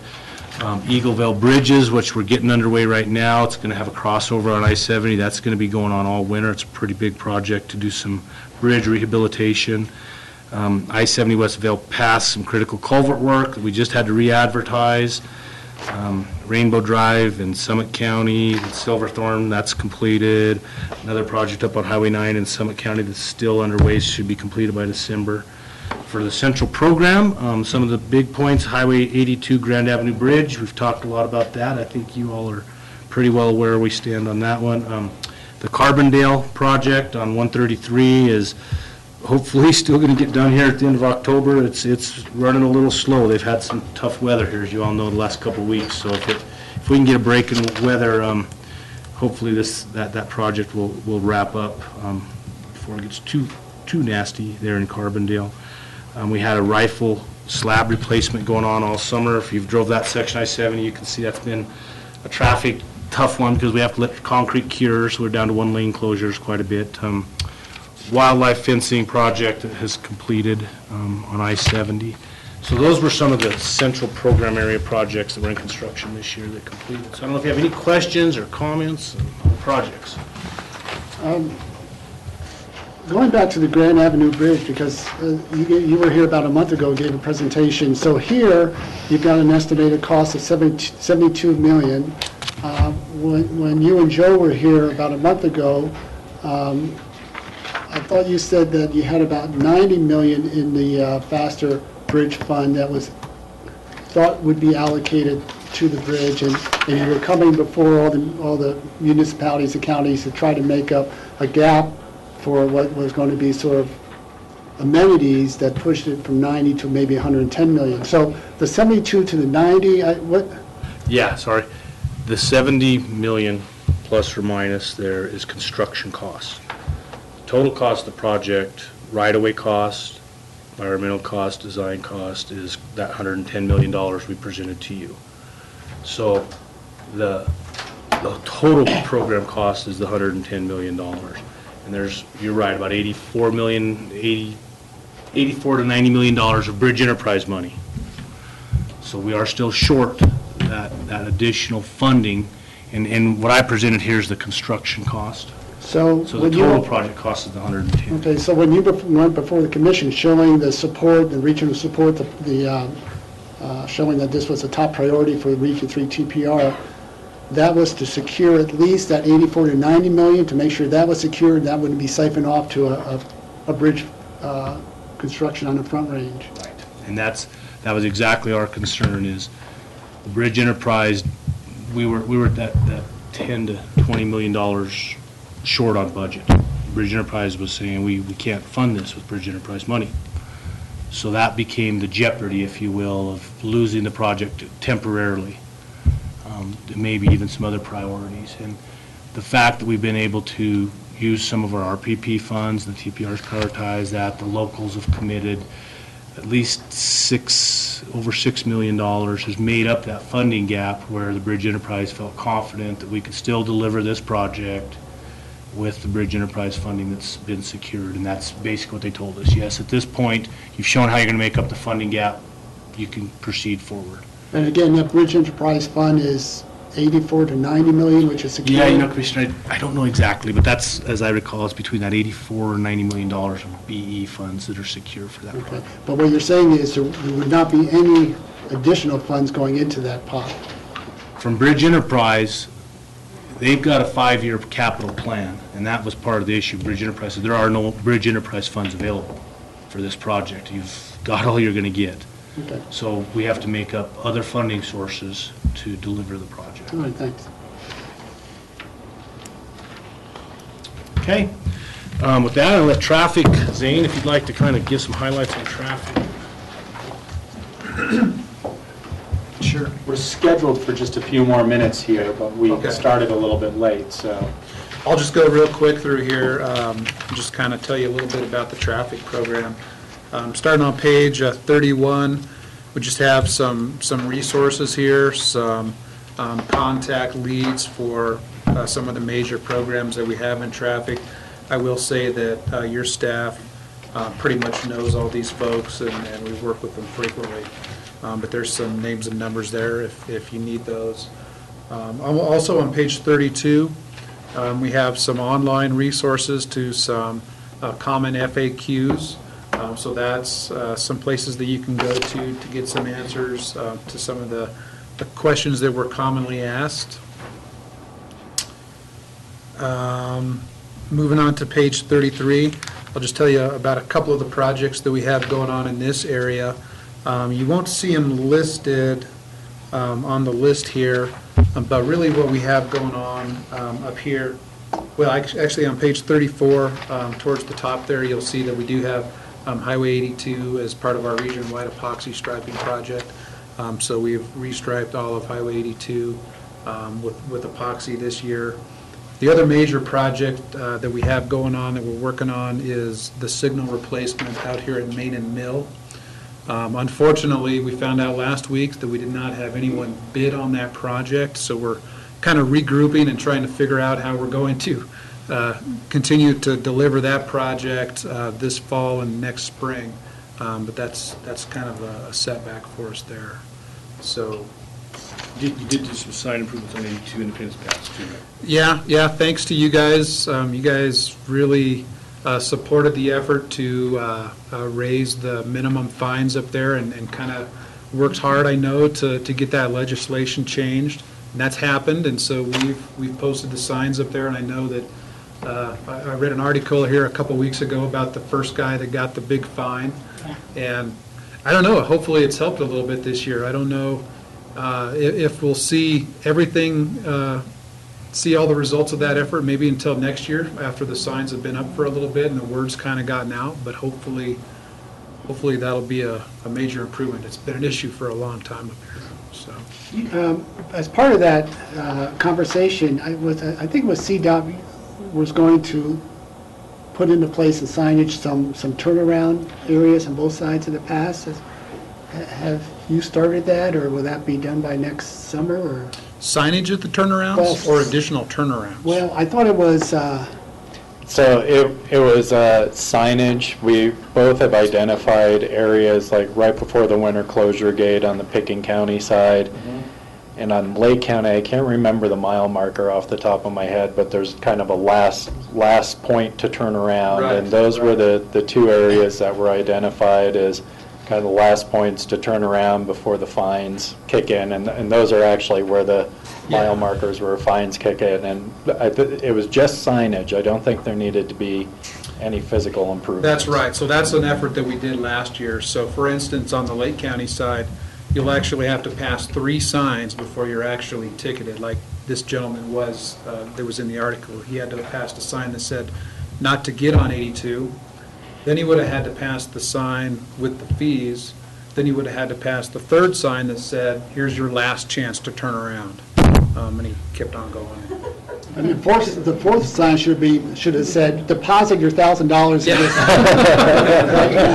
And there has been some, questions from folks that they're not familiar with the pass house sign. Well, you don't have it signed, and I think that was this gentleman. So I didn't see signs, and I've looked at it so many times because we have legislators call about, well, this guy said there's not signs.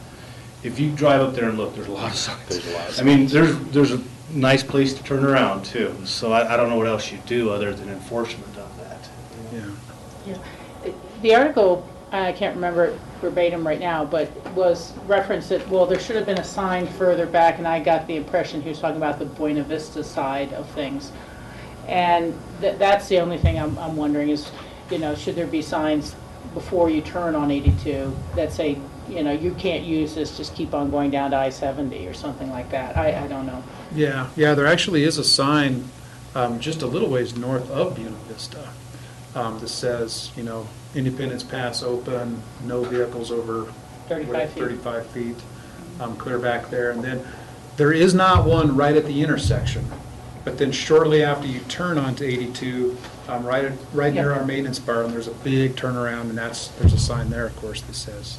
Yeah, and then there's a sign closer to the pumpback station where the road's wide enough that you could do a turn in there as well. Right. Thanks for that effort. No, thanks you guys. You want to hit on maintenance real quick, TJ? We're real short on time, I know. Oh, one last thing on the painting. Did they repaint the HOV markers in the lanes as well as the striping with the epoxy? Because it seems like those have been getting faded out. They did not refresh the markings themselves, the diamond markings. Yes. Okay, that's something we need to put in the list for in the future. I mean, they may be done for this year, but it's hard to do HOV lanes when those are so faded. Okay. Take a look at that. Thank you. Afternoon, I'll hit maintenance right quick. First, talking about the white spots. We are working with Independence Pass Foundation on the turnaround on this side, on what exactly we can do to improve the aesthetics of it, our ramps, some of those rocks and that, so that's kind of an ongoing between us and the Forest Service, and a big collaboration there to try to get that improved, so more to come, maybe next summer on some improvements in that area. I'll breeze through this pretty quick. Page 36 is pretty much just the highlights of what we did in Pickens County last year. I won't spend a lot of time and read them all. You guys can look through them. On the next page is wrote down every activity that we do in maintenance, how much we spent. So if you're needing some light reading before bed, you can bore yourself with that. The last page is our future work in Pitkin County.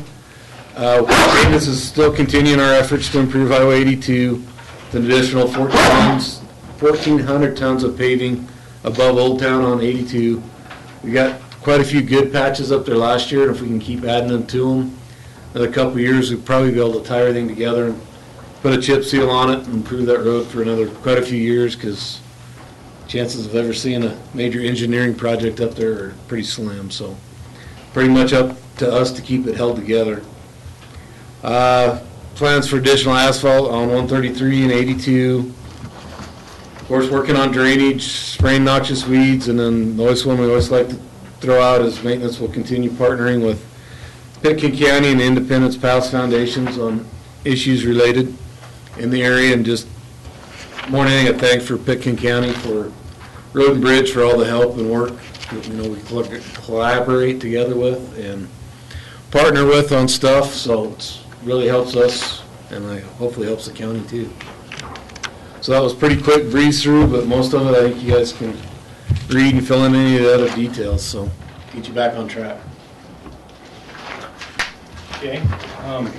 With that, y'all, the last section there is really just information about CDOT as far as some our contacts, some of the things we're trying to do from a smart technology, code trip. You all know that. We've added a whole bunch of cameras this year. Again, part of our ramp program to accelerate some of that. We have cameras on 133. Where else close by here? Pitkin County's 133, and I think we added one or two going up Independence. So you'll see this year on Code Trip that the amount of cameras that you can actually see roadway conditions is going to be increased by quite a bit around the state. And in rural Colorado especially, we've got a lot over here on the western slope we've added, and that hopefully helps travelers to better prepare. Maybe it's nice here, but down the road it's not so nice. So Code Trip's a good resource. There's apps you can download for road closures, a lot of information on that. There's a whole list of ways to go find data on projects, when the project closures are going to be going on, lane closures. We're trying to get more real-time information all the time on that, when projects are scheduled to close. And even your CDOT dollar.com gives a lot of information about project costs, where we're spending our money, a lot of the stuff I went over today. We'll list acronyms for all those that want to know a foreign language that state and feds like to talk. And the last page is our contact information, and certainly Doug Aiden's email's on there, as well as his phone number. And if there's something that you didn't, you wanted to talk to him, so he asked me, feel free to send him an email, and he'd respond to you. And I'll pass on some of the comments today too. So, thank you. Thank you. Steve? I have one question about traffic lights along Highway 82. I've noticed that in the middle of the night, they are no longer flashing yellow like they used to. There's a considerable amount of what I would call dumb lights still that do have a mind of their own, and they're not really related to what the traffic is doing at times. Do you have a ongoing discussion about how to keep the traffic flowing more smoothly without being interrupted unnecessarily by the traffic lights? So we started eliminating the nighttime flashing here about 2 or 3 years ago. And what we've tried, the reason we've done it is primarily for safety. If you look at the safety data of locations that have nighttime flash, they consistently have more accidents than locations that don't have nighttime flash. And so what we've tried to do is when we change a signal from nighttime flash, we like to make sure that it has good detection all the way around, so that those signals should actually rest on green for Highway 82. And then when somebody pulls up on the side street, they should be pretty snappy at changing, provided nobody is detected on 82, and then quickly change back, change to green for them, and then quickly change back to green for Highway 82. So that's the intent. I know that some of the signal locations on 82, the detection is probably not as reliable as we'd like. We're continually trying to upgrade detection from cameras that don't necessarily work that great up in this climate to loops in the highway and things like that are more detectable. So we're trying to make it work as seamlessly as possible, but if there's a specific location that you notice doesn't seem to be very snappy or working very logically, I mean, I would certainly take a look at that and make sure that, you know, there's something not malfunctioning or see if there's anything that we can do to help that. And Zane's email's in here too, so if you get one of those spots, he's the guy to send that to, we can go out and take a look and see if there's something, because it happens. Okay. Yeah, there are intersections, we just call them dumb lights at those, and I should probably start making a list of them. Most of the lights are fine, but some of them seem kind of illogical. Well, I will say, you know, how we maintain signals is, you know, we do sort of periodic nighttime checks, but we really rely on phone calls too to let us know when there's something that's not working. So I would encourage you, you know, if you see something that seems out of whack, don't be afraid to let me know, or I know other folks in the county certainly know my contact information as well. So. Okay, thank you. Yeah. Thank you. Thank you all again. Thank you.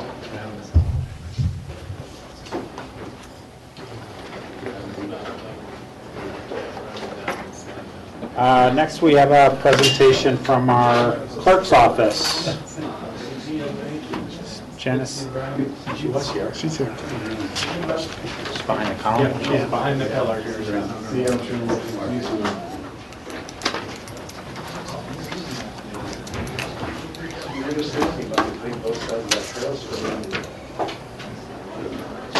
I made the point of finding somebody who was going to be the other side. No break. No break. Break after. Break after. Oh, okay.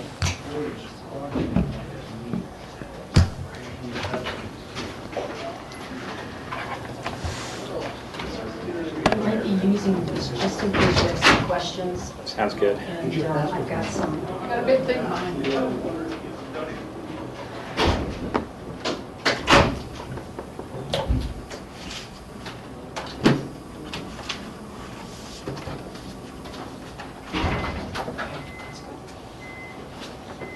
Just in case you have some questions, I have some thoughts.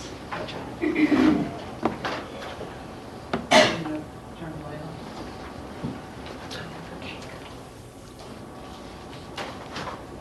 Have some cake, fellas. Thank you.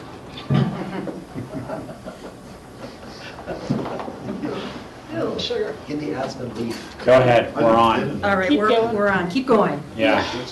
Good afternoon. My name is Janice Voss-Caudill, and I'm your Pickens County Clerk and Recorder. We have a half-an-hour work session, and there are a couple different things I would like to go over with you in the committee today. The first one being, we have the November 4th election coming up, so I want to give you some drop-dead important dates, okay, to share with the community. And then I have two other topics I'd like to discuss with you. All right, the first one is, all the information I'm providing for you is on pitkinvotes.org. So if anybody wants to go online and see important dates or how to register to vote or a sample of our ballot for the 2014 general election, it's on pitkinvotes.org or .com.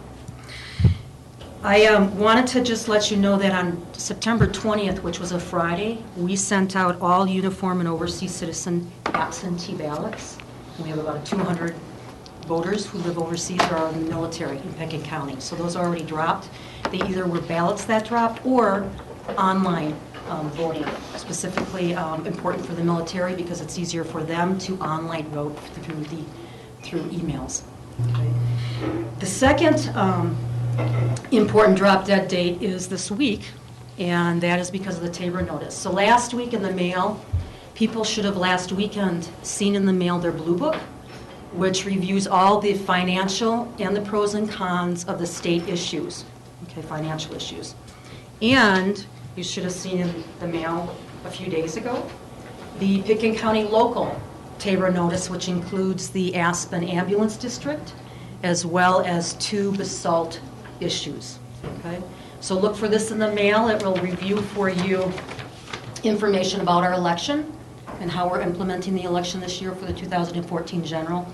And it also gives you the financial implications and the pros and cons for those local issues. Okay? So look for this in the So mail. I didn't receive that in the mail, but You just did. But we don't vote on the Aspen Ambulance District where I Right. live. So that's a good And we're not in question. the salts, would that be why we wouldn't have received them? Thank you for asking that. So we did saturate zip code area 81611, 81612 in the Woody Creek area because the ambulance district covers that territory. Those are the boundaries. And the basalt did receive, we labeled them actually. It was more cost effective to label and send them basalt. Okay, thanks for asking that. You're going to be my sidekick today. All right. The other important date is the week of October 13th. The week of October 13th, mail ballots will be dropped in Denver. Our vendor will take all our mail ballots for Pickens County, there are approximately 12,000, and drop them on November 13th, which is a holiday, so they should hit the mail stream on the 14th. So next week, look for your ballot in the October, not October, yeah, thank you. October, the week of October 13th. Okay, so next week, look for your ballot in the mail. Other important dates are early voting.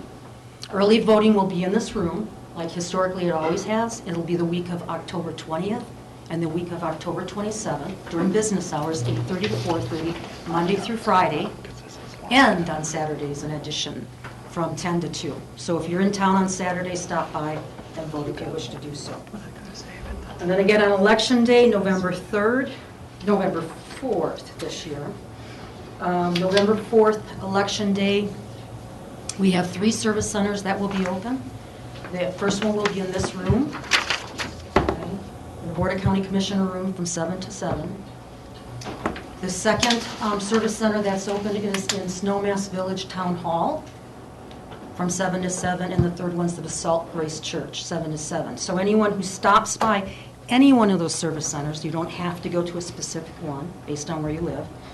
You will be able to vote in person, drop off your mail ballot, pick up a replacement mail ballot if you wish, register to vote, or update your registration. So it's an all service. So it makes it convenient for the community. Okay. Also, we're providing a drop-off for Redstone at the church at Redstone from 7 a.m. to 7 p.m. It will not be a full-service service center, but individuals in the Redstone area may drop off their mail ballot at the church. Okay, and we will pick up mail ballots and bring them back here to process. Again, that's from 7 to 7. A reminder on voter registration.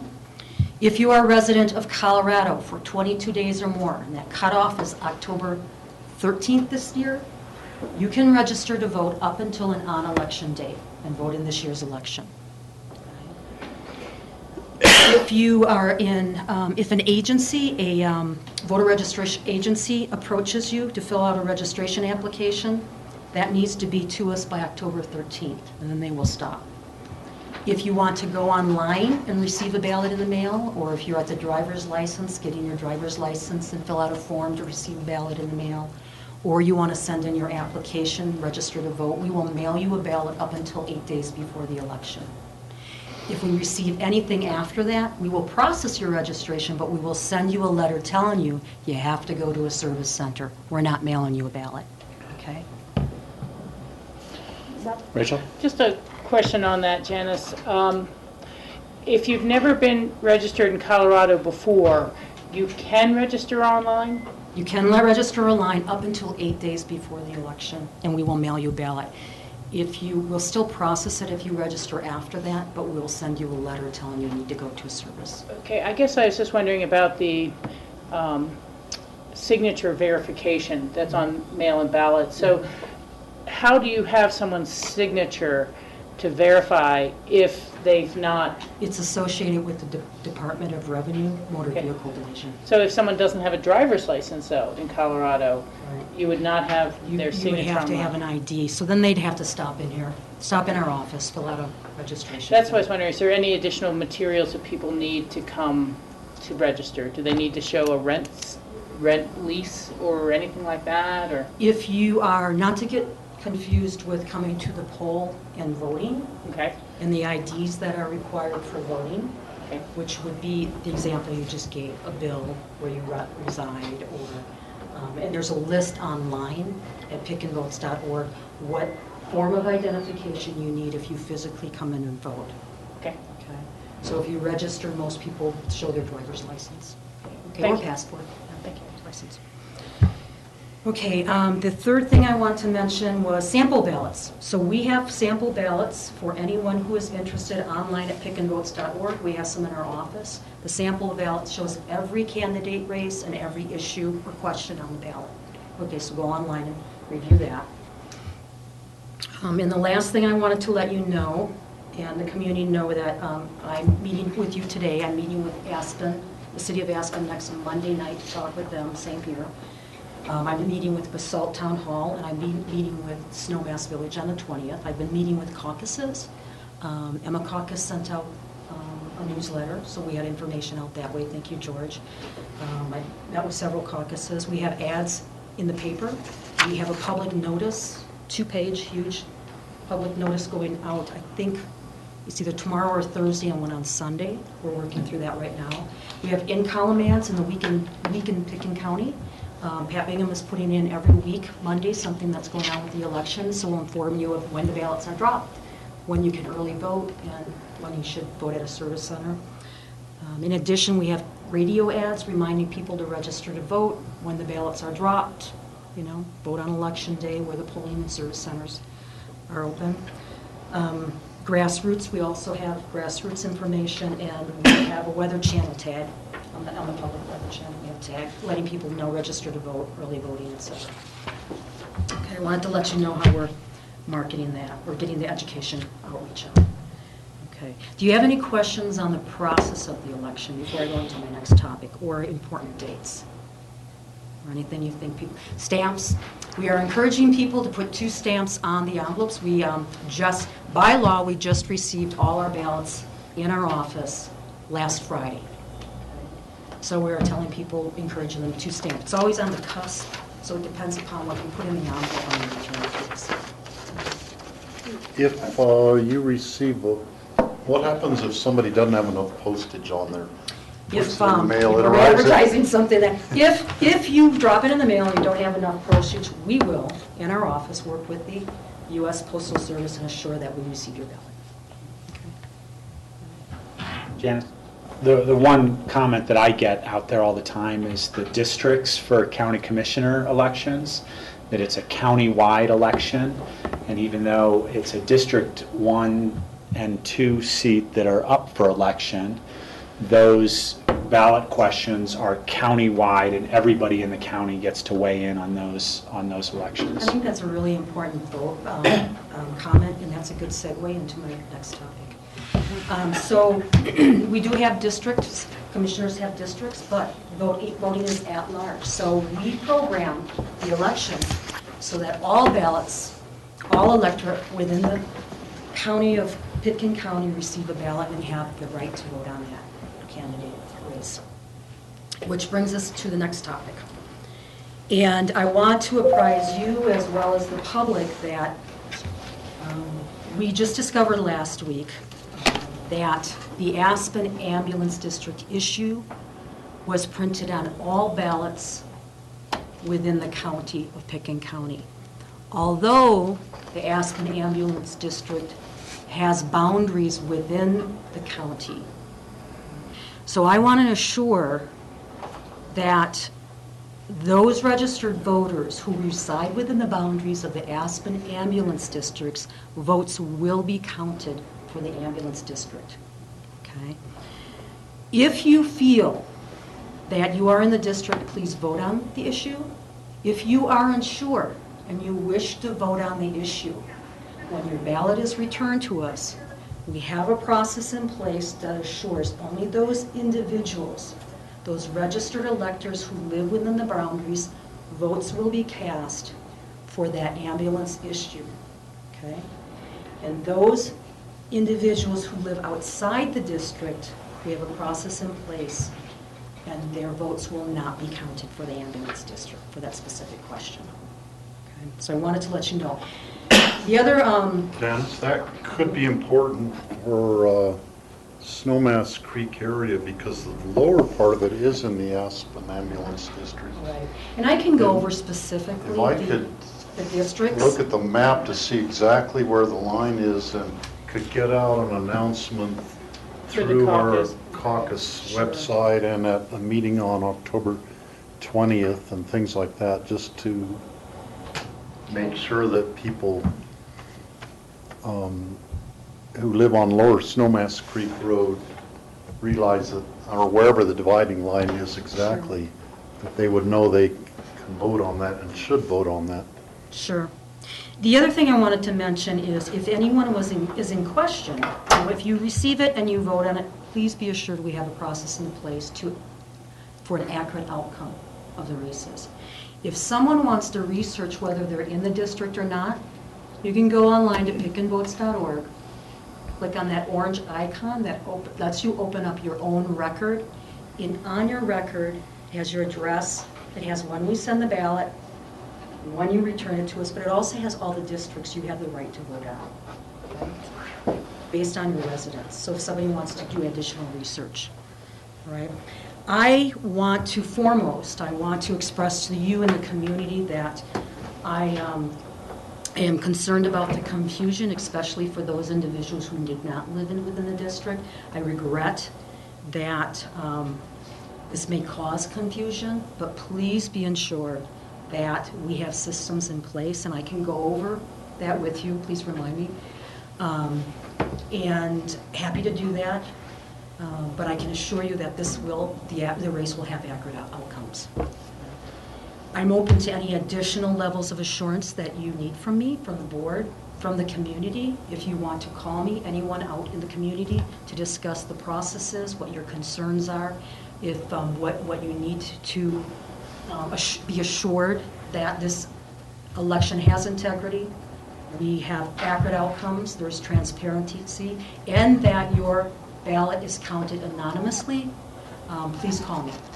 And I will provide my phone number and my email address. My phone number, I'll say it publicly, is 429-2710. And my email is my first name, last name, Janice Voss, @pickencounty.com. Okay, and I welcome the discussions. Now, Rachel? Okay. Are you done with that? Or are you Yeah, I'm done with this. I'm going to take any questions. Okay. I just wanted to make a comment.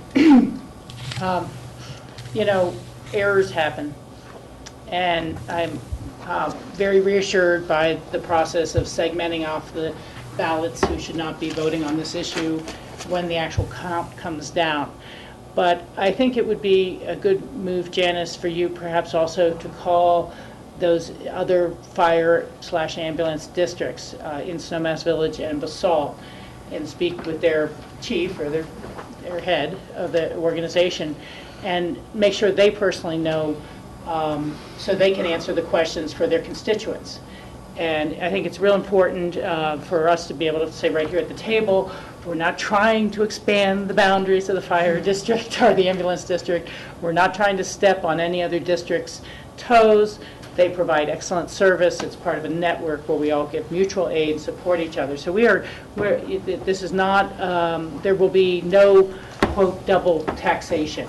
That if a resident who's living in Snowmass Village and understands that they pay for the Snowmass Fire and Ambulance Service and they get this on the ballot, I want them to be sure to know that, no, they're not going to be now paying into two different districts. Or anything along those lines. It's just an error in the printing of the ballot, and that the district itself is stable and staying in one location. We're not expanding the boundaries, and there will be no double taxation of any residents. So you're asking me to call the ambulance district and the fire departments down Valley? Yeah, Kennett Basalt Okay. and you got it. The other districts in Picken County, so that they're likely to get questions as much as you're going to get the questions. We have 130 districts. Pardon? We have 130 districts, so what I'm narrowing this I'm just, the ones, the fire and ambulance. Okay, where you got it. That provide similar service. Okay, got it. Thank you. Let me go back to may I go back to your question with the map? I can show you, and then the community would know.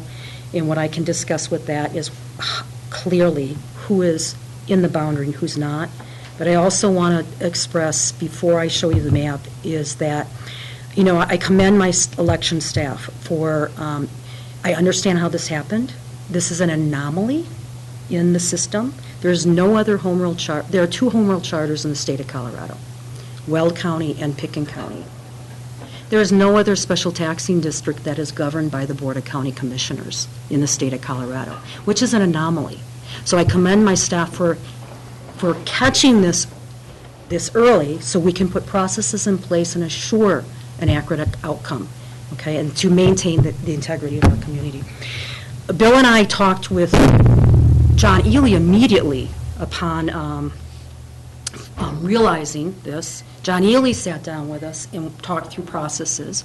I called the Secretary of State's office and talked with the Deputy Director of Elections, Hillary Rudy, and we reviewed the processes together, and we both believe that this is a very sound process. Hillary, in addition, I talked to her yesterday and this morning. She reviewed it with the Director of Elections and other staff within the Secretary of State's Election Division who are analysts, legal and policy analysts as well.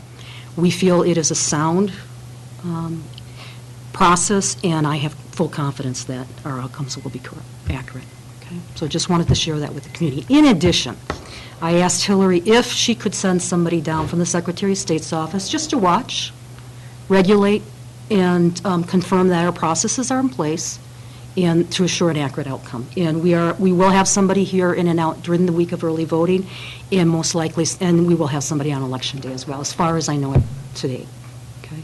So I wanted to assure the community that we were taking additional steps to assure the confidence within our election. Okay. Sounds like an Ebola outbreak. Well, I guess from past history. Fortunately, it's not nearly that complicated. So I wanted to share with you, this is for you specifically, Steve, is I don't know if you can see, the light blue area is the Aspen Ambulance District. Okay, can you see the green lines? The green lines represent the precincts. Historically, we've always voted in our precinct. Okay. The ambulance district, the Aspen Ambulance District is in precinct 1, 2, 3, 4, 5, and 7. Clear boundaries. So when a ballot comes back to us, there has coding on them. 1, 2, 3, 4, 5, 6, 1, 2, 3, 4, 5, and 7. We will process those ballots and accept and count the Aspen Ambulance District question. The districts that do not include the ambulance, the precincts that do not include the ambulance district are 6, 8, 9, and 10. Okay? So we will cast 6, 8, and 9, and 10 ballots. And we will treat them, I'm going to give you an example. We'll treat them like we treat a candidate that withdraws from a race. This has happened to us in the past. Secretary of State will call us a week or two before an election and say, candidate dropped out of the race, ballots are printed, they're out, do not release the totals of that race. And we have procedures in place for this. So we'll follow those procedures. So within our operations, that's something we've done in the past, and we'll implement it for this. Okay. So clean boundaries, we're basing it on precinct boundaries and sorting accordingly and counting accordingly. Janice, would it be worth the time or the cost for those districts that are outside the ambulance boundary when you send out their mail ballot to have just a little note or flyer inside that? Not possible. Okay. They're already stuffed. We received internally our flat ballots last Friday. They're with the vendor. The post office will be open in Denver specifically so we can drop our ballots to them. So everything's processed already. Okay. And that's why, I'm waiting for the question, why don't you reprint and reprogram? And we start reprogramming September 8th, and it's a race to get everything to meet our deadlines by that. So, yeah. But thank you for the idea. I appreciate it. So that's a picture of the boundaries. Are there any other questions you have? Counts, flow charts of processes? Mitchell? Thanks. Do you have a number of how many voters are in the Aspen Ambulance District? Or, and how many voters we expect countywide? So if you look at, see how I said precincts across here? These are all the different styles of ballots we work with. Okay.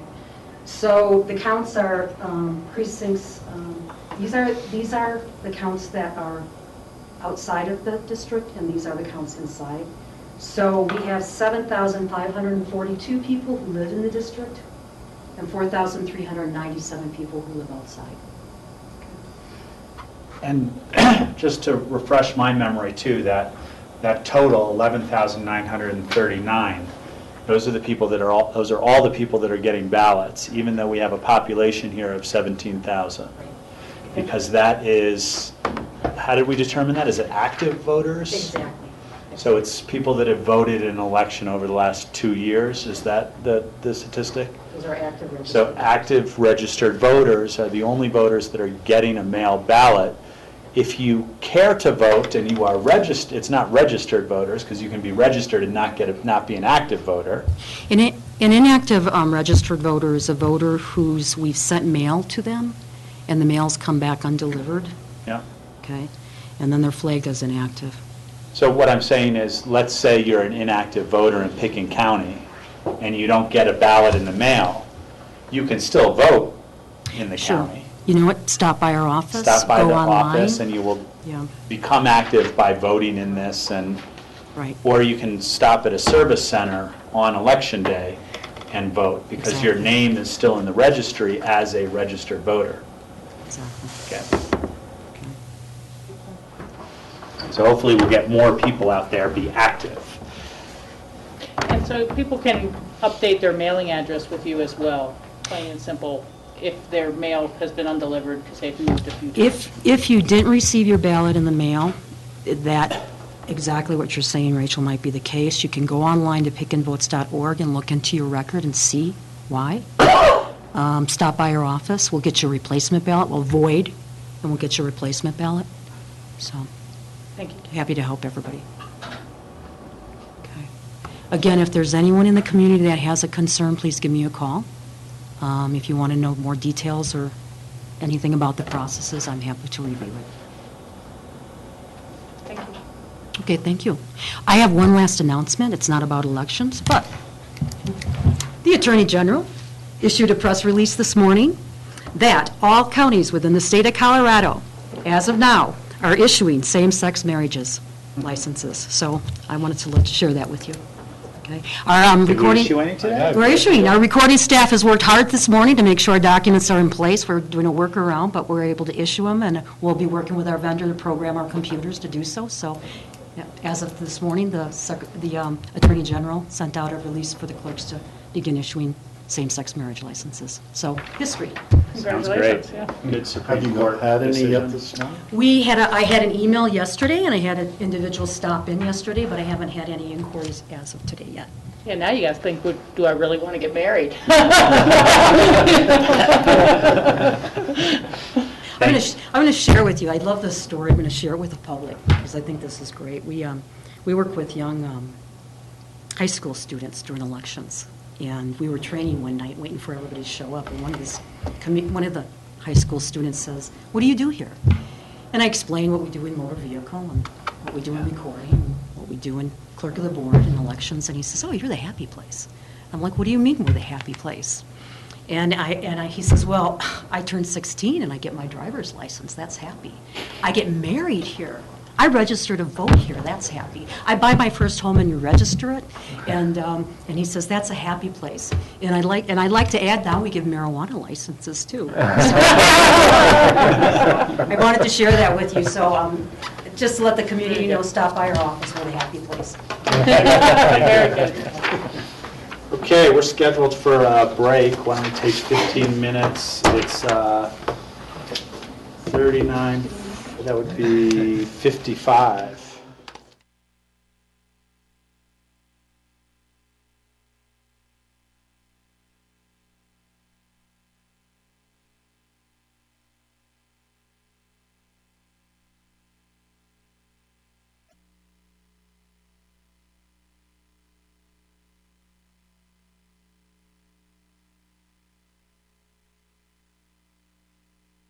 Welcome back, everybody. This is our work session, Board of County Commissioners, Pickens County, October 7th. And next, we're going to move into our memos of interest. We have a couple of budget requests. And John, you want to?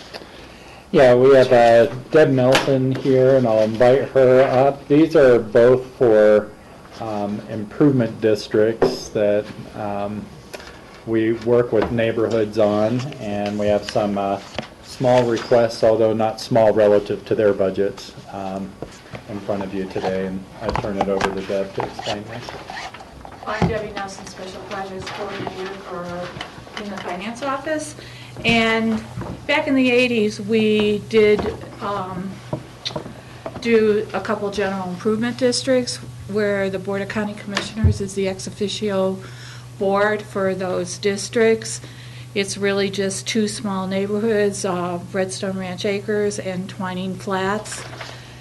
They have very small budgets, $6,000 to $10,000 is what their property taxes are, and they pay for snow plowing and road maintenance is what the property taxes fund, rather than going through a homeowners association.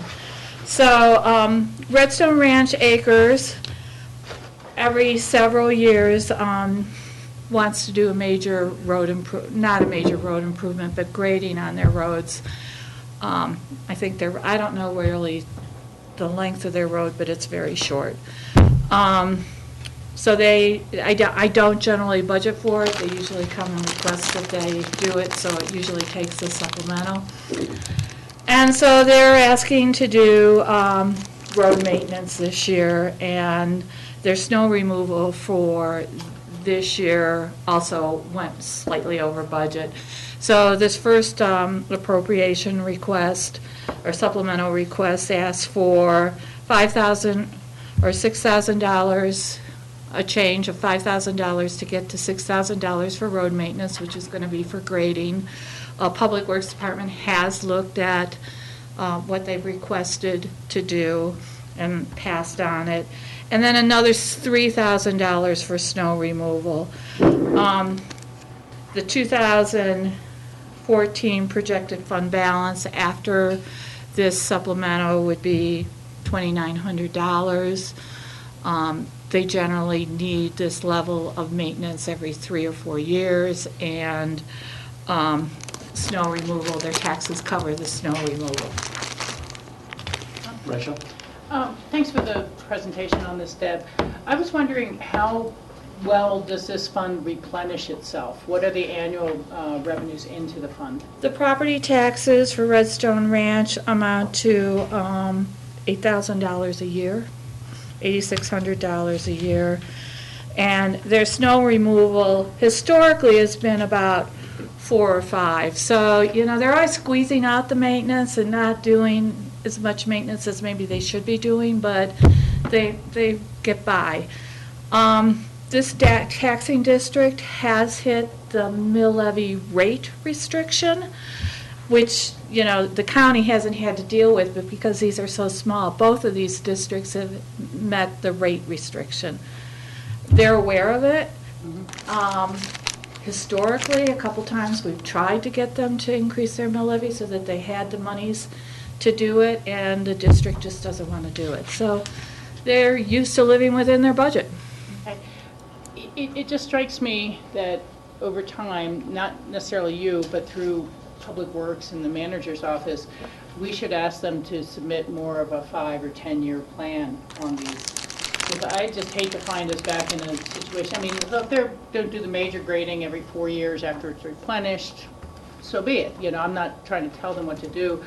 But I think it's important that we don't get caught in a situation where they're coming to ask for general road and bridge monies to supplement their budget because it's fallen behind, and now they can't ask any sort of Tabor question till a future election 2 years out or 4 years out. And so, again, I'm happy to support these going forward, but I think that it's important that there really be kind of full transparency to the individual taxpayers within those districts to know you're not really doing as much as you should be setting aside for capital, and no one likes a large special assessment as opposed to just kind of keeping it up. So I think we should look to have them develop, or at least have a rough pro forma, and then we can see if it matches over the years of capital improvements for these two districts. Well, I could certainly ask them to do that. I've tried several times over the years. This district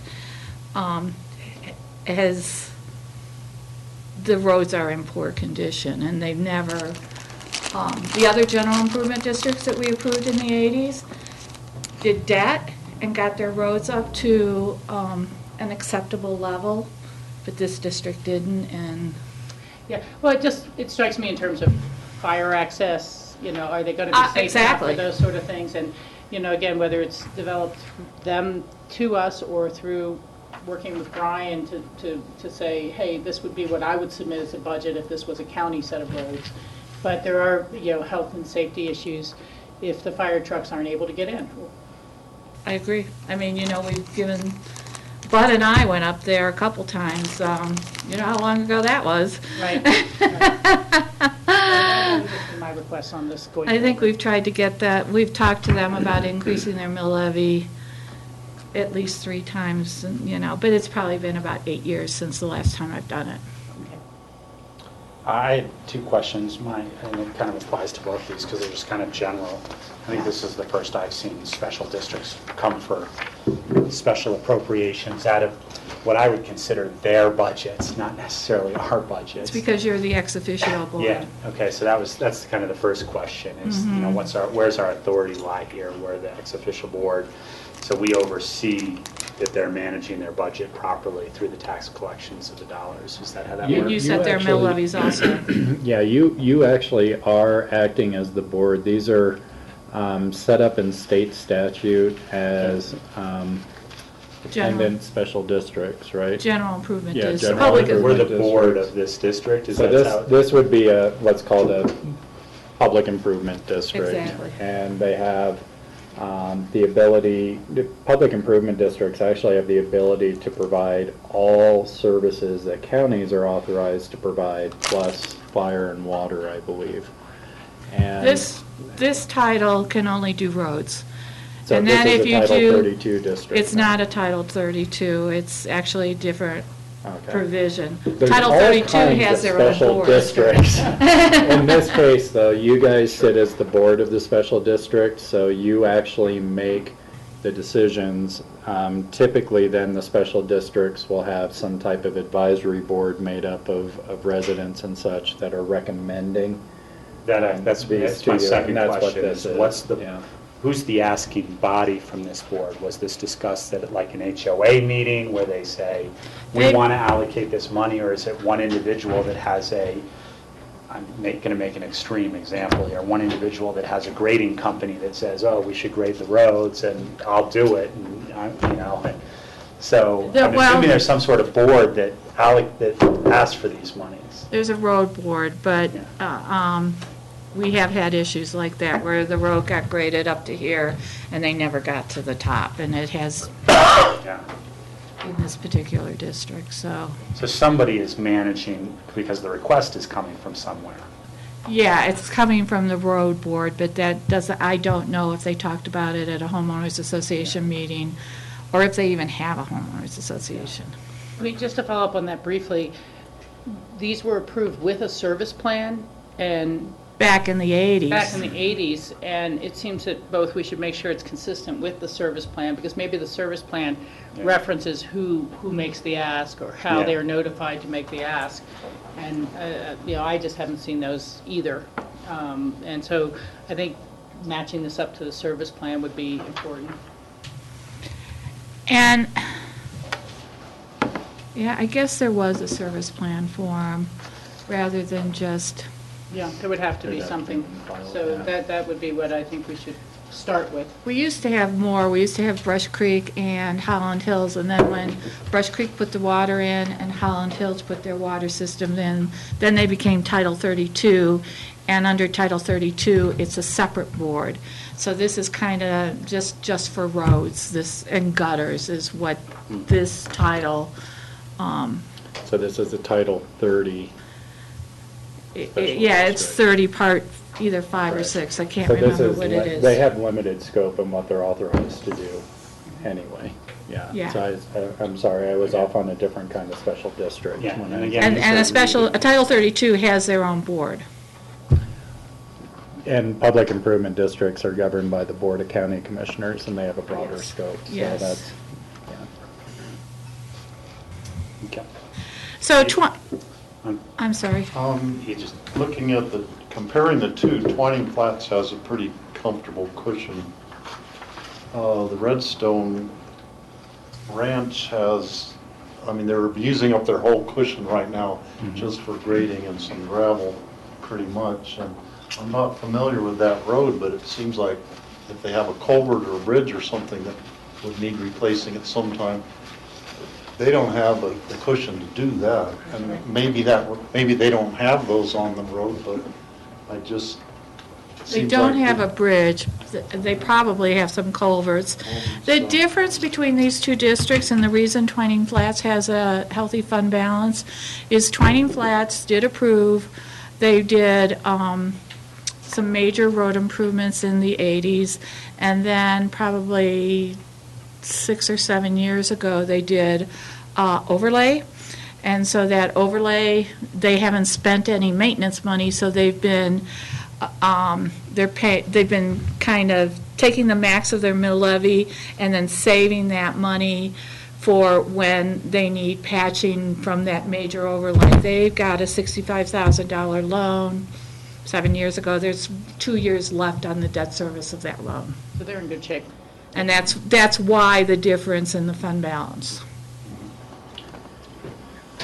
And the only thing the board should keep in mind there is that these aren't districts that have ongoing operations where you really need a cushion. These are funds that are in place for projects, whether they be capital maintenance or improvement oriented. And so the issue of keeping a fund balance, except for that unexpected repair, in which case they're probably going to need to come and talk to us, there's not an ongoing cash flow kind of consideration there that you need to keep a minimum balance for.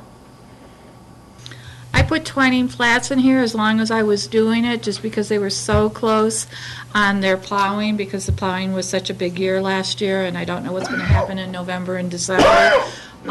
State statute says that you need enough appropriations to cover any expenditures, and so I did this without a board, without anybody from the Twining Flats district coming to me. I just looked at their budget and said, you know, they could use a little cushion. I'm supportive of both requests. Yep. Nod heads. Thank you. John, next we had some Pro Challenge wrap up, and I know Nancy is not available. Yeah, she is unavailable, but we wanted to go ahead and just get the memo into for the board's review, and more just to see if you have follow-up questions that you'd like us to invite city staff back to the table in the future. We're still in the process of compiling our costs. I know that's something that the board is always interested in.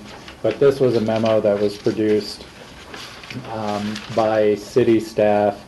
I was copied on it, as well as the managers of both municipalities, and I believe this went for presentation to the Aspen City Council. So wanted to get it in front of you sooner rather than later. And if there's any specific topics in it that the board wants to revisit or discuss, we can certainly make city staff aware of those and invite them back at a future date. Steve? Yeah, we never really had a chance to talk about what happened after the fact, but two places where I see that, you know, I have questions about. One, they changed the time of the day one thing to match primetime television. Also happened to coincide with prime time rush hour leaving Aspen and caused a huge traffic jam here. So I would question the wisdom of having moved it to a later starting time. You know, looking with hindsight. And then the second question I would have would be about the sign down there on Snowmass Creek Road saying that the divide road was closed. And I don't know, we never did hear, did you ever figure out who Yeah, I haven't heard was back on responsible for that? But I think it was probably bicycle race related. Mhm. And that sign was up for 5 days or something saying the road was closed when the race took 2 or 3 hours to happen. So those would be my two concerns. Yeah, and the sign, I know you brought up a couple of times, but the traffic getting out of town, you know, there's a lot of good positive stuff in this report too, and I think it's a fabulous race, and I want to make sure that that gets said and that it brings a lot to our community and creates a lot of fun times and whatnot, but it's not without its challenges. And the big challenge this year was the traffic backup, and I haven't been able to ask Nancy directly exactly what happened, because my thought process is if that route is a loop, when they come through that last time, going for their last loop, at that point it should be a rolling closure. And it was actually about an hour after the finish, which is a 40-minute loop for them to get back to the finish. It was about an hour after that that they actually started allowing people to get out of Aspen. So I don't know why, when that peloton goes through at the end, why that rolling closure can't get people, even if they have to stop the traffic at the Woody Creek crossing area where they cross over to McLean Flats, because they can get people going in that direction following the race, and it really should only be 20 minutes behind the race, and they should start to be opening up. So that's the big question of not so much why that didn't happen, but can we make sure that that's going to happen if it's the same route this time? I tried to cross Main Street when I thought the race was all over, and they said, well, the race is still going on. You can't even cross Main Street from Pepke Park across there. And that there was one bicycle racer who came in about a half an hour after all the others were already finished. Yeah. Where he was, what happened, I have no idea, but that might explain why there was still one bicycle out on the course. And but that closure is from the finish line, you know, back, and this, they don't come up Main Street, they came up through the West End. So it really shouldn't alleviate traffic behind that last racer going out of town down Main Street. But that, you know, and we'll get Nancy here, and I think the plan is to follow up with her with another MOI, well, or the same MOI, and have a discussion with her. But it's good for her to have these questions beforehand so she can prepare answers. So, Michael? Yeah, you know, Nancy's a very upbeat, bouncy person, and this report is an upbeat, bouncy report. I just have trouble with it because it's not really what I would call a balanced report, right? So this doesn't really mention anything of any significance except good, great, wonderful, lovely, wonderful. So is that really a report, or is that, you know, feedback from a cheerleader? So I understand Nancy's character, but I don't understand if this is a real report on the impacts of the race. Yeah. That's my problem. And we've talked about this before, where the city of Aspen's a promoter of the race, and so to ask the promoter for a balanced report, I'm just not going to get it. And I didn't get that this was a balanced report on the impacts of the race. Yeah. It should have had something about the problem areas at some level. Whatever. There has to. There's no downsides to this report. And if that's the truth, if that's the general community, if that was what happened in this community during this race, fine. But I just have trouble swallowing it. Okay, well, we'll follow up with Nancy in the future. And now we're going to move to some long-range planning. Well, let me add, I guess what I'm saying is Nancy the best person to report back to us on an unbiased feedback on this report? She's given what her feedback is, but I'm not sure that we're talking to the right person.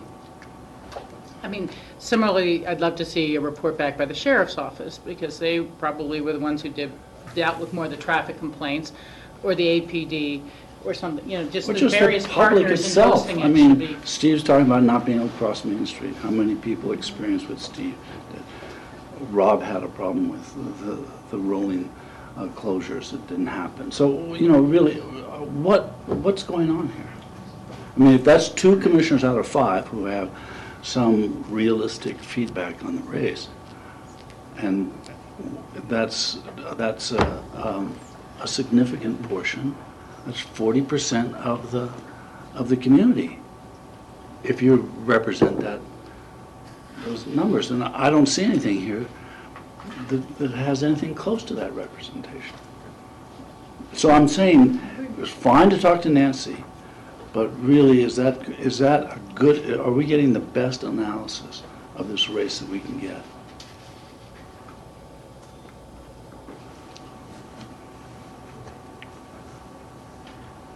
I'm just not sure where to go with where else to get good information. We could talk to our sheriff's department and airport and such and get impacts on county services. Or recommendations. Not clear on what the board... recommendations from them. I mean, I don't want to have them be put in the position of just criticizing, but if they have recommendations for better implementations, that would be important. Yeah, and we do. They have a pretty significant role in the permitting process, final approval, and so. Oh, I see Mike back there. In the permitting process, in terms of making those recommendations for changes at that point, and so they've got a pretty clear voice. There's multiple levels that you guys are talking about that I don't know we're going to be asking city staff to do, and if you're wanting us to go out in the community and do that, that's a much bigger project, and we need to talk about that. We don't have to do anything as far as I'm concerned. Okay. I'm just telling you, I cancel all of this. George? I mean, one suggestion would be you've got a committee that has been working all the way up to the point of the race that meets regularly. Mm-hmm. Does that committee meet after the race to debrief? They do a debrief on it, yeah. So if they debrief, perhaps they're the ones that could compile a report, and they don't have to write it, but they can compile ideas, suggestions for next year, what went right, what went wrong, because they're the ones who've been working on this ad nausea. Mm-hmm. Well, and the other, and I think that's a great suggestion, and the other suggestion that I would make is our planning department has done a great follow through, to the point of the race where we had these sheets that said these were the things that were presented to us. That should have been part of the report. Those things that were presented to us, did they actually happen? Was there access to the airport, or the hospital? And that's not part of the report. The report is, this is the business that it brought to town, this is this. And that's the report that we really need, because those are the things that they said they were going to do. And moreover, now that we're having this discussion now, the things that we're talking about now should be in next year's, report from our community development department saying, these are the things that we want to see them do, and make sure that they follow through, because we're going to make the event better than it was last year. So the report needs to, I agree with Michael, the report needs to not just come from Nancy, but also come from that incident management committee or whatever special event committee that met, and our community development department, saying these are the things that they promised 3 months before the race. These are the things that they said up till the day of the race were going to happen, and now we're 2 months later. We need the report. Did they happen? This is all especially timely because if I recall last year, you have to make your bid for the next race very quickly afterwards. And, you know, it's been a joint city and county bid. And so I think that, so we're not put in a box of last minute, you know, we want to do the exact same program regardless of the time or traffic or anything, that our input is validated for that bid so we can continue to be good partners for that. Mike Kramer with Pickens County Planning Staff. And there was a time, Rob, when we did that. And when X came in its inception, we would do these after-action committee meetings to talk about what happened, if there were issues, what successes there were, what deficiencies happened throughout the X Games. We haven't done that formally with Pro Cycling Challenge, and to do that, you know, planning staff certainly could do it. And we would incorporate, you know, the caucuses, we'd incorporate, you know, the HOAs that were affected, you know, the OCC, you know, resolution approval, you know, saying what we needed, you know, as far as the permit. And then we could do that, present it as part of the report too, if that's what the board wanted. And then we'd be out in the community asking these questions.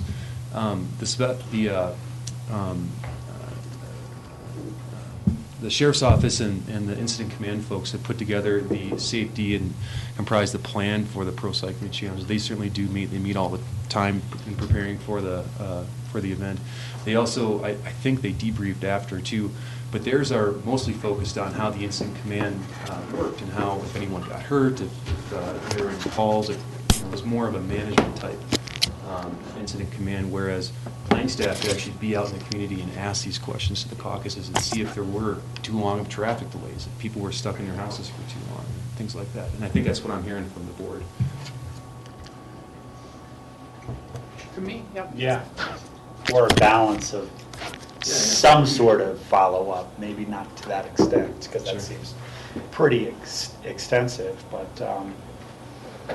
let's have more discussion about this. Yeah, well, we're already out talking to the caucuses about our next subject and master plan, so there's some really good opportunities there. Right. Yeah. Shall we move into long-range planning? Yeah, and we have Cindy and Ellen here to talk to us about that. Thank you. Yeah, Ellen Sassano, Community Development Department Planner. And yeah, we just wanted to update you on a couple of long-range planning efforts underway. Rachel just gave us the perfect segue into that. The first is the caucus master plan updates.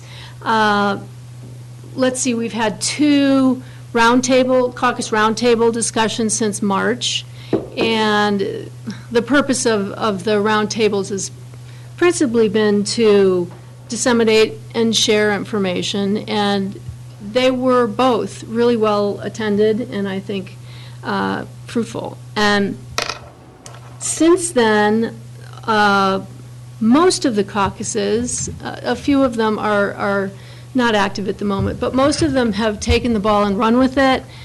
They've established committees to work on their updates, and we've been working with them, going to some of their meetings to help out if and when we've been invited. And so the updates are on their way, and I think we'll be looking at receiving some of them, drafts of the updates within, well, perhaps we'll have some by the end of the year. It'll probably be realistically into next year before we see all of them come in for review by the Planning and Zoning Commission. In light of the master plan work, Planning Commission knows that they will be reviewing these plans over the next year or two, and they decided that they wanted to really take a look at some of the basic foundations of the land use code, specifically zoning and growth management, to make sure that both of those provisions in particular are meeting current community goals. Just sort of to prep. They wanted to really immerse themselves in both of those provisions. And so they have been working diligently over the past several months, reviewing a lot of data and getting really down to brass tacks to see how well these provisions are working in fact. And they would like to come to you in a joint work session in November, before we get too far down the line in terms of direction for potential code amendments perhaps, just to check in with you to make sure that the direction that they may be taking is in alignment with your Board of County Commissioner goals for the community. So we will be looking at an agenda sometime in November, I think November 25th, right. The Tuesday before For a work session with you, yeah, the Tuesday before Thanksgiving, so hopefully we'll have the ability to actually convene and with everybody. But, so that's where we are. Really just wanted to keep you in the loop and give you a quick update. We're not looking for any direction, and unless you have comments that you'd like us to relay, either to master plan committees or to the Planning and Zoning Commission in the meantime. Comments? Rob? Yep, Mike. So in the Maroon Creek formation of that caucus, new caucus, what's the process? We've never done this before, but does the caucus first have to dissolve? Does there have to be a finding? How does that work? I can jump in there. This is on your agenda tomorrow, Wednesday, with John Ely at the helm. He will come in with all the legal answers, hopefully, about the dissolving the larger Maroon Castle caucus and the creation of the recognition of the creation of the caucus by the Board of County Commissioners.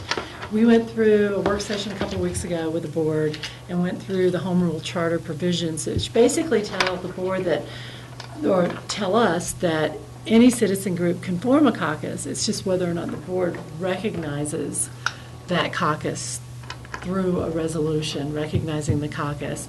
And there are certain parameters that must be adhered to, one of which is you can't have two caucuses for one place. So my understanding is that John will discuss that with you tomorrow as far as how that would work. I'm sorry, I didn't look at that. Yeah, it's coming up tomorrow. That agenda item. So is John going to suggest we dissolve the Maroon Creek, Castle Creek caucus first? My assumption is that he'll see whether or not you want to form a Maroon Creek caucus and then go from there as far as the next steps are concerned. So we don't really have a definite answer. Yeah, I don't believe his memo, I looked briefly at the memo. I don't think his memo specifically addresses dissolving the existing caucus, but The Home Rule Charter is pretty clear, though, that caucus boundaries cannot overlap. And so the question or the answer, there's only two alternatives. One, can you change the boundaries of the existing caucuses in one action? Or do you have to dissolve the first caucus in order to create the second caucus, and then you're reforming two? And I think that's the question. Without John here, we don't know the answer to. And I'm sorry I won't be here for that conversation tomorrow, but just so you know, Ellen and I have been involved in that conversation, and it's a complicated one because of there are different ways to look at what a caucus might do in that area or how it might be formed. And the way we resolved it was really listening to the citizens in terms of what they want, because they're the ones who brought that forward. So you will be hearing, the citizens' proposal on that, of which we're not opposed, but there are a number of ways you could do this. So I'd just like you to keep an open mind. Because we did receive a letter from Joe Wells. Right. Who sounds like he does not live in this proposed new caucus area. And I couldn't tell if he was offering to reinvigorate the old caucus and start getting it up and going, or what? Yeah, through the master plan work, Ellen and I have approached Joe about that, because in the past, since Lynn Mace is no longer up in the Castle Creek Valley, Joe has offered to help with that, reinvigoration of the caucus. And his concern is that without the lower part of the Meadowood and that group, that they may not have enough people to really have a voice, and that everything that happens in the lower part connects to the upper part and the transportation system throughout. So that's one way of looking at it. The other way of looking at it is, well, the lower part's in the urban growth boundary under a different master plan. So you'll hear all of that discussion, I'm sure, tomorrow, or bring it up yourselves, I'm sure. So. But we have heard from Joe Wells in our master plan work over the past year that there has been interest expressed on the Castle side, the Castle Valley side, in also separating the two Valley caucus areas because they have somewhat different interests, although at the bottom of the valley they do come together, and so that's in the urban growth boundary. But so that is a discussion as to where the best boundary line lies in terms of dealing with that lower portion. But I think there has been interest on both sides from Castle and Maroon in splitting. Steve? I'm curious about the process of updating the different master plans. You must be introducing a little bit of uniformity into the different ones, since I take it that you made proposed changes to each of the caucuses, except for Woody Creek, who wanted to do their own. And then now it says they're in committee, which I presume means that the individual caucuses are looking at your proposed changes and reacting to that, or what? Is that a good perception of the process? Well, what we did was we worked with the caucuses and identified some areas that we thought were relevant now that had not necessarily been addressed in 2003 when most of the plans were last adopted. We just identified some issues and said, these are relevant now, these are perhaps things that you want to consider in your updates, and we gave them some information about those topics and some potential proposed language just as a springboard, not that they necessarily had to use the language we provided, but so we did give that guidance, if you will, as a place to start in terms of updating. We also took the existing plans and reviewed them to see what had been implemented since they were last adopted, so that they knew where they were in terms of, okay, this has been accomplished, and now where are we, and where do we need to go from here? And so we gave them that information as well. We also provided the land use policy guidelines that the county has put in place just as overarching guidance, so that caucuses had some idea of what the county's basic parameters are on some issues. And then was there a fourth? We provided their existing status report relative to build out. Right. For residential units. So we did give that information to try to help them decide where they want to go in terms of updates. And to the extent that we've been invited to meetings, we've come and tried to help. As you're right, Woody Creek has asked for one bit of information. At this point, they haven't invited us to come yet, but we certainly will. We've attended Emma, Snowmass, Crystal, and Frying Pan caucus meetings to assist where we can. And I think the roundtables have been successful in that all the caucuses can talk amongst one another and find out what some of the other groups are doing and maybe incorporate those into their own thinking. And we have been to a couple caucus meetings where they've taken off and run with the language and come up with incredible language in various sections that we are going to share with all the different groups so that they might see if that's something they're interested in. So we want to be careful not to write the caucus plans for them unless they want us to step in. Most of the caucuses. Still is the local control at work on actually writing the sentences that they think sound the best for them. And the hard part's going to come when we start getting all the master plans back. We have received the draft for the frying pan master plan, they've already updated, but their charter or their bylaws say that they have to take a full year cycle because of their residency. So they'll float that by all the people who are non-resident homeowners in the area, who mainly just are summer people, and they'll all get a chance to look at it throughout the winter and then come back to us in the spring. But the hard part is going to come when Ellen and I compare those to the overarching goals and say whether or not it matches or doesn't match. And then those are the things that we'll try to sit down with the caucuses, work on, and if in fact the caucuses said exactly what they want to say, the P&Z then has the tough job of saying, you know, we adopt or don't adopt, or we would like you to amend certain sections. Steve?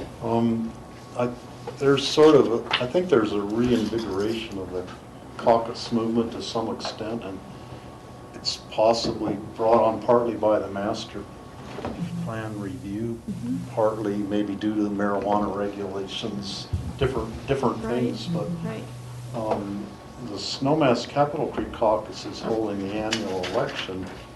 There actually are 21 people have applied to be on the caucus board, well, 17.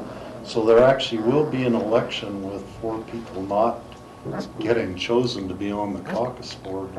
That's the first time in quite a few years it's been that much interest in people to be on the board. That's amazing. The other ones could come over to Castle Creek. We need some help. Right. Good to hear. No, that's good news. wonderful. Very good. Great, thank you. Future agendas. Does anybody have anything to add to future, or John? I'm sorry, I've got a few things. Sorry, I was just catching up to you real quick. A few items to bring to you. First, we had on our future agendas a joint meeting with the City of Aspen on budget items for October 21st. The city has come back and suggested that maybe we move that meeting back. The reason being we don't have that many joint budget items. There's really not a joint IT budget item at this point. There's really, they've set their health and human services budgeting. But representatives from the city did attend a pod meeting, and they want to do a presentation on trends and such in the human services funding. But they felt like they needed some more time for that discussion. We haven't been able to nail down a date at this point. The initial dates that were thrown out weren't good for the pod meeting and such. So we're still working on rescheduling that, but the city's requested that meeting date change. I just basically don't have a new date for you. And the other item that we're going to talk about there is the shared Board of Health. So we're working on that, but I would anticipate that October 21st joint meeting is probably going to come off of the agenda, and that we'll be moving it back to a later date.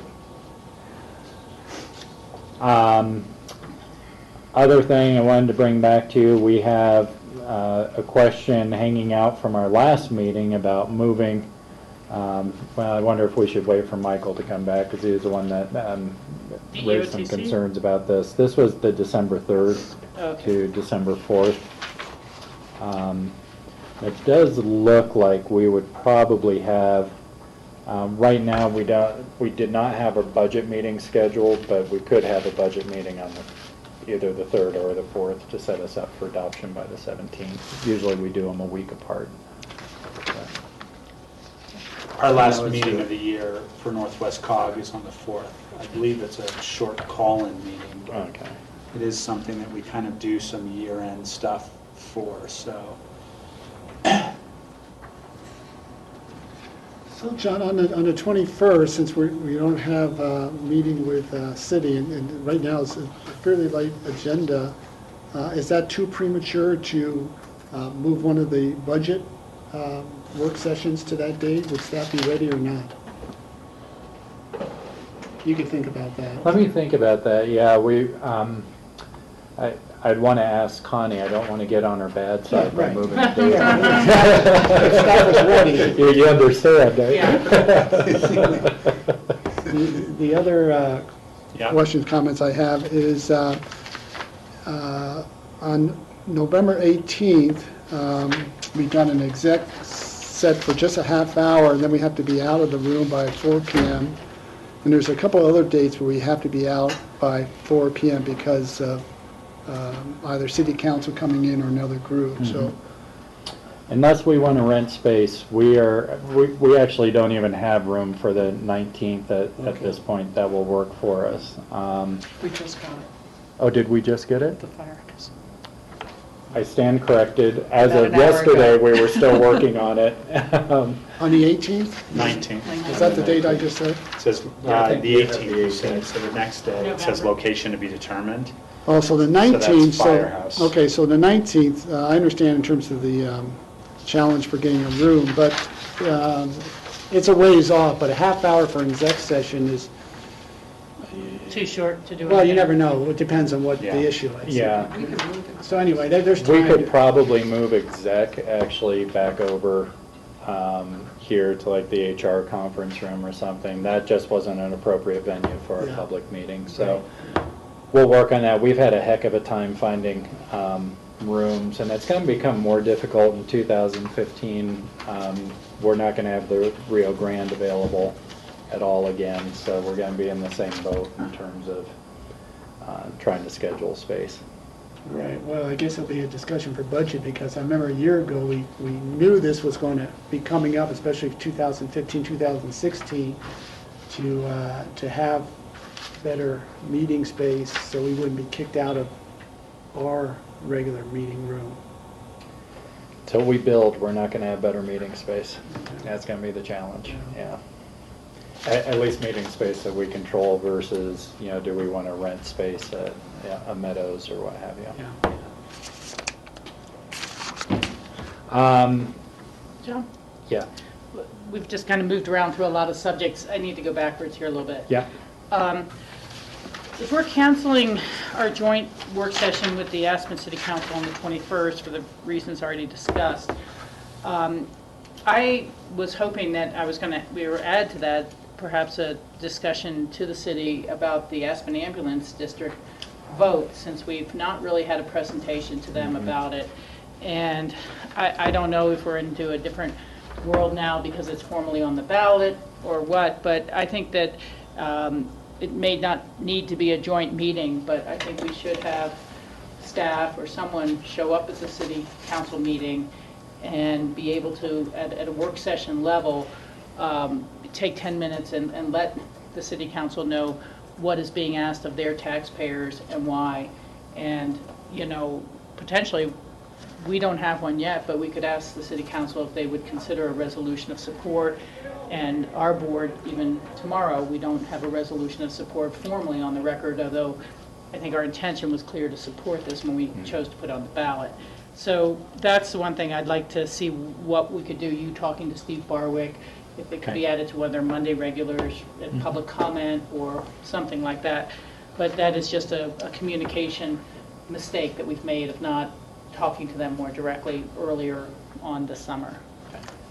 City council meets right after our regular meeting that day. So we either have to end short, so there may be an opportunity to use that time period. Either that or, again, a public comment during one of their regular meetings on a Monday night, which would start right at 5, and whatever.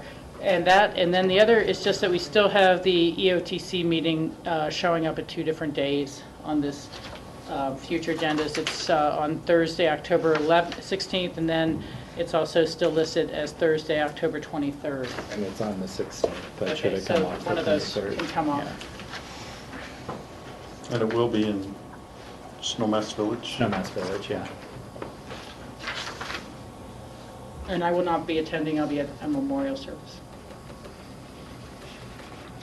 So I just want to step back on direction on December 3rd or 4th. I don't think we ever really gave direction on that. So it's a item that we talked about last time. Rob, it sounds like there's a Northwest COG meeting on the 4th. I don't know the times. I think at the end of the year meeting is usually some short, quick call-in votes. It's not a traveling meeting. Okay. So this is really a board preference issue. The staff can post this either way. And this is to move our work session from the 2nd to this date? No, or to have it's the a regular meeting from the 3rd to the 4th. Oh, the regular meeting, I'm sorry. I don't have my regular meetings in on December yet, so I got to program them in here. So it sounds like we don't really gain anything by moving the meeting from the 3rd to the 4th, so. Well, Steve and I would be able to attend. Well, yeah, but Michael and Rob would not be able to attend, so we're not really gaining anything, is what I'm saying. And the only rub there is that would be first reading for the budget, not final reading, but we will have gone through all the hearings and gotten direction from the board. I'm okay with first reading of the budget going on without, I'll make any objections known during the work sessions. Okay. So we'll leave it on the 3rd at this point? I think so, and then we could deal with it hopefully in next year's calendar way in advance, so Okay. we don't have that conflict again. Two other items.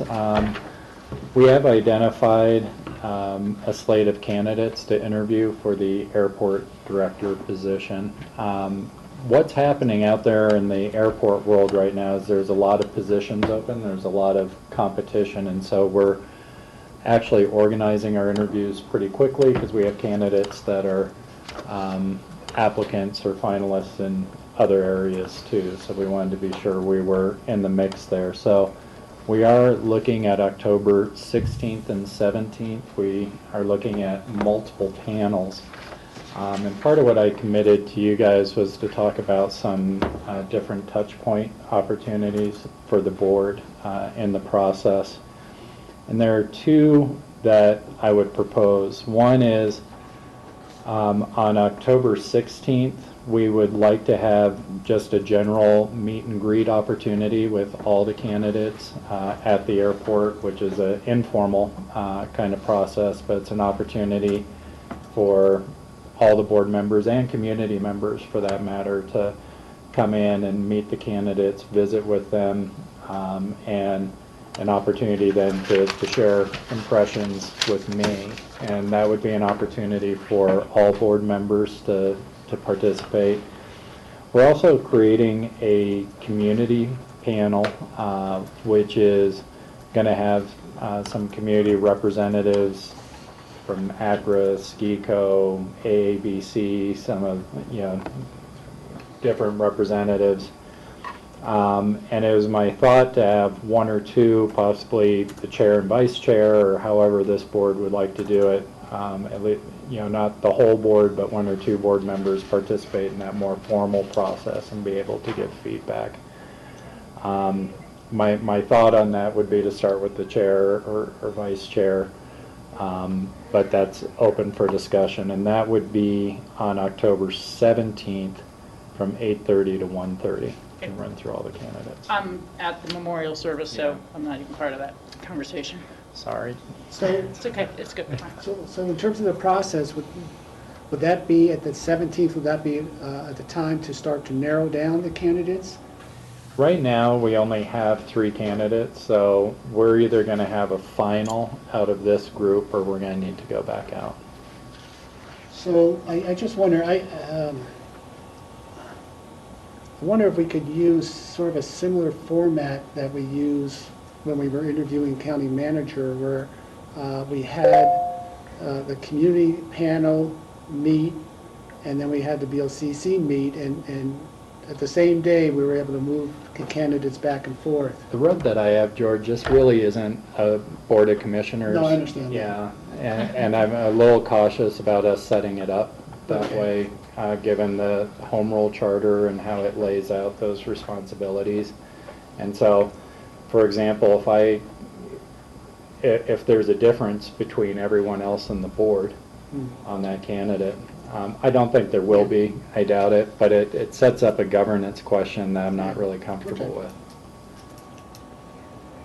So, but I do also want to have opportunity that the board can weigh in on comfort levels or impressions with those candidates.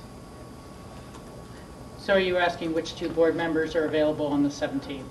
Yeah, on the 17th, and then also if you're available for the meet and greet to come in and meet the candidates on the 16th, the evening of the 16th. What time would the meet and greet, would that be an evening thing? Yeah, that's going to be after the EOTC. So the EOTC got moved to 2 to 4:30, I think, something along those lines. We're looking at doing the meet and greet at the airport cafe from 5:30 to 7. So I'm sorry, EOTC is moved to, On the 16th, and then 5:30 to 7 is the airport interview. that is the meet and greet. And then the community panel was going to be on Friday, October 17th, starting at 8:30 in the morning and running to 1:30 for all the candidates. Well, I would like to be considered to be able to sit in on those. If, I would be happy to do it if the board wants me to do it as chair. I'll be honest, looking at the schedule of stuff, I've got a campaign to run. And that's when mail ballots are hitting, and I could probably use that day on campaign stuff. So if George wants I'm to sit happy in on with that, any, yeah. I trust that George knows the values that I would look for in finding, giving advice on an airport manager. And I will be happy to participate in the, when they move to final, But this will be. This would be fun, yeah. Yeah. So, So George. I'm free on the 17th. Okay. Well, we will get you guys more information, and we'll get that set up. So, thank you, and I apologize, I don't mean to make it awkward at all with the governance structure. No, that's fine. I mean, it's good to clarify it. Yeah. I think for the public, I'd like to just say, campaign is very trying, and this is a very important decision, but this is also, as you said, from a governance standpoint, this is an administrative hire. This is not a BOCC hire. And having, a representative there is really important, but we will have many representatives from the community as well as our administration, so. Yes. One other small thing on future agendas, just so the board is aware, but the Northwest Council of Governments Water QQ meeting is going to be next week here in Aspen, which is unusual. It's usually a good drive distance. And it's going to be at the Rio Grande Room from 9 to 3 p.m. I particularly wanted to check, John, to see if there were any additional noticing requirements we needed to do in case there were 3 commissioners there who chose to come by and visit. To be safe, we could definitely post it if incidentally 3 of you show up, as long as you're not having an organized policy discussion, that's okay, but we can certainly put it on the future agenda. I just wanted you to be aware that I know Steve has talked about stopping in, George has talked about stopping in. Yeah, incidentals aren't a violation, but we can post it so that it's out there and people know that you're going to be there. I'm always a better safe than sorry person. So. Anything else on future agendas? That's all I've got. Board reports. And I'll start with Northwest COG. We had a full day of meetings last month over in Frisco. A lot of it was kind of year-end budgetary stuff, approving the dues. Our dues are actually going down just a hair, and improving some of the financial stuff for next year. We did go through an update of that employee handbook, of the employee handbooks of Northwest COG for drug and alcohol policy. Apparently, some government agencies, John, are having some difficulty with the marijuana aspects of alcohol and handbook stuff. So I just wanted to make sure you were aware. They went through a lot of research on stuff. I'm sure we are here too, to make the proper changes, that the proper language is in our employee handbooks regarding marijuana and testing or whatever it is that we do. So, and that's just an FYI. We were doing it for Northwest COG, but a lot more questions were raised than answered in those things. The other thing that I wanted to bring up, and John, I sent you an email because I couldn't get my arms completely around it. I sent it to you a week and a half ago, and it's probably my fault for not following up. But Northwest COG is shooting in a new direction, and not necessarily a direction that I don't necessarily agree with. I just want to make sure that aren't any major overlaps with a lot of the great work that we do here with Health and Human Services. They are looking at doing a community living service program. It would be a whole new program tying in a lot of programs with Northwest COG, including the Alpine Area Agency on Aging, the Aging and Disability Resources of Colorado, the Regional Transportation Coordination Council, which is actually run through Rural Resort Region, and the Connect for Health Colorado Regional Hub. There's some funding out there available that they're getting their hands, that Northwest COG is able to get their hands on. We actually voted and approved this to move forward in our next year's budget to get this grant money and bring this into the program. But a lot of this is dealing with product services for getting together hospitals, healthcare providers, Medicaid, Medicare, and other things in those areas. A lot of stuff that our Health and Human Services actually do. So I was concerned a little bit with overlap of services. There are some counties, when you look at Grand County, that don't have the Health and Human Services departments that we have. So there's a lot of gain and need in those counties, but less of a gain and need in our counties. So I really raised a lot of questions while this was going on. Not that anything that they're doing is bad stuff. It's just, let's make sure that we're coordinating with the departments and what's going on here to make sure that there isn't overlap. And we had about an hour and a half presentation on this one particular item. It was about 40 pages in our packet.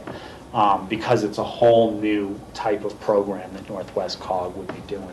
Obviously, year one, the grant money is not majorly substantial, but it is a program that I think it will be a new direction for Northwest COG. So, well, I think if you haven't had a chance already, I would forward that 40-page packet to Nan Sundin to have that evaluation of her. Yeah. So I apologize, Rob. I need to follow up on that. And there wasn't anything that was majorly pressing and like we should change our stuff right now, but it's okay, this is going to start in 2015 with Northwest COG. How can we take advantage of it? Sure. No, and how can we help them or things? So fit in without duplication. It was a big part of our discussion on that Thursday last month. We had a great, which is always fun, and I talked to her, Elizabeth Gardner, about coming here again, because I think it's been a couple of years, but the state demographer does a great presentation on what's going on. It's been a while since we've done that, so we had kind of a regional presentation on those things. In the afternoon, we met as the Economic Development District Board, now in its second year, of which I chair, and we had they're doing some nice reach out stuff. I wish they were coming down into this valley a little bit more, but there doesn't seem a connection on this side of companies wanting them to come down and do presentations and get think tanks, but they're working with the Small Business Development Center and training and outreach for getting people to kind of speak up on what the economic things should be worked on within the region. Again, the Economic Development District is a small add-on to Northwest COG. Its budget is about $80,000, and it primarily goes to staff reaching out to get people together, and they're doing some work with broadband, of course, and trying to find areas that people are excited to expand in the economic area, in the economic region. And that was about it. A lot went on in that meeting. It was a good meeting, good attendance too. Rural Resort Region, the Rural Resort Region is the region that really does gets the funding for the Regional Transportation Coordinator Council for people, which it helps bring people around, and we're continuing that, but there's not a lot of activity in the Rural Resort Region. We haven't met in the last month or 2 months for Rural Resort Workforce. Core? A couple of things. Core, we're working on coming up with developing a new budget to be able to continue the Energy Smart programs. We may look at different percentages that we're now using coming out of rent funds. And along with that, we're looking at revisiting sort of our geographic area and looking at perhaps where the needs really are and the best use for those dollars. So that's going to be an interesting conversation. Thursday, October 23rd, CORE will be celebrating its 20th anniversary. I think all the commissioners will be getting an invite. It's going to be held at the Limelight Lodge. It should be a real exciting program. It runs from 5 to 7. We have our guest speaker is going to be Maggie Fox. Maggie's with the Climate Reality Project, which used to be the Alliance for Climate Protection, which is Al Gore's organization. So she brings a wealth of information in terms of what's going on with climate change and grassroots efforts. So it's a celebration of 20 years of CORE, and so it should be a fun evening. Thursday, October 23rd. Rachel just stepped out, so we'll skip QQ. Do you want to do some CCI stuff, Steve? CCI. Okay, CCI was very busy on Friday. Some of the high points, we voted to oppose Amendment 68, which is the gambling at the racetracks in 3 different counties. And we also voted to support a Teller County proposal with amendments, was greatly amended from what they had written, opposing Amendment 68. There was a lot of discussion about the Public Lands Committee dues and the budget, and that was, we went ahead and approved the budget, but on the assumption that at the winter meeting there will be, when all the public lands people are there instead of in Montana, that there will be a bigger discussion on that. Of the 17 legislative proposals that were put forward by different counties, 11 were moved forward and 6 were either dropped for further work, or some counties are going to follow their proposals and through without CCI being the main backer. So we dropped our proposal about the fees for septic inspection because we were the only county that was hitting the upper level of the inspection fees. And that's one that Andy Carsian thinks that next year or the year after, if we keep kind of working on it and bring it back in a year or two, that there probably will be other counties that are at the level we are now and want to do that. Our broadband amendments to Senate Bill 152 passed, but that was one that was a split vote actually. Mm-hmm. Some commissioners from conservative counties thought that counties should not be competing with private enterprise in the broadband area. That was their main objection. The increasing fees for inspection of restaurants and other facilities, which is more of a Boulder County proposal this year, although we're listed on there, was moved forward. So that one is still going. And the paramedic issue that we proposed is on the list B, which is other groups are bringing those forward and CCI will support them at the appropriate time, but CCI is not putting their main effort into that. And I think rather than go through all 11 of the ones that are being supported, I should I'll just write that out and email it to everybody, so you'll have a list of the 11 different topics that are moved forward. Rachel? Yeah, just a small follow-up. Steve, thanks for attending that while I was at the Western Interstate Region meeting.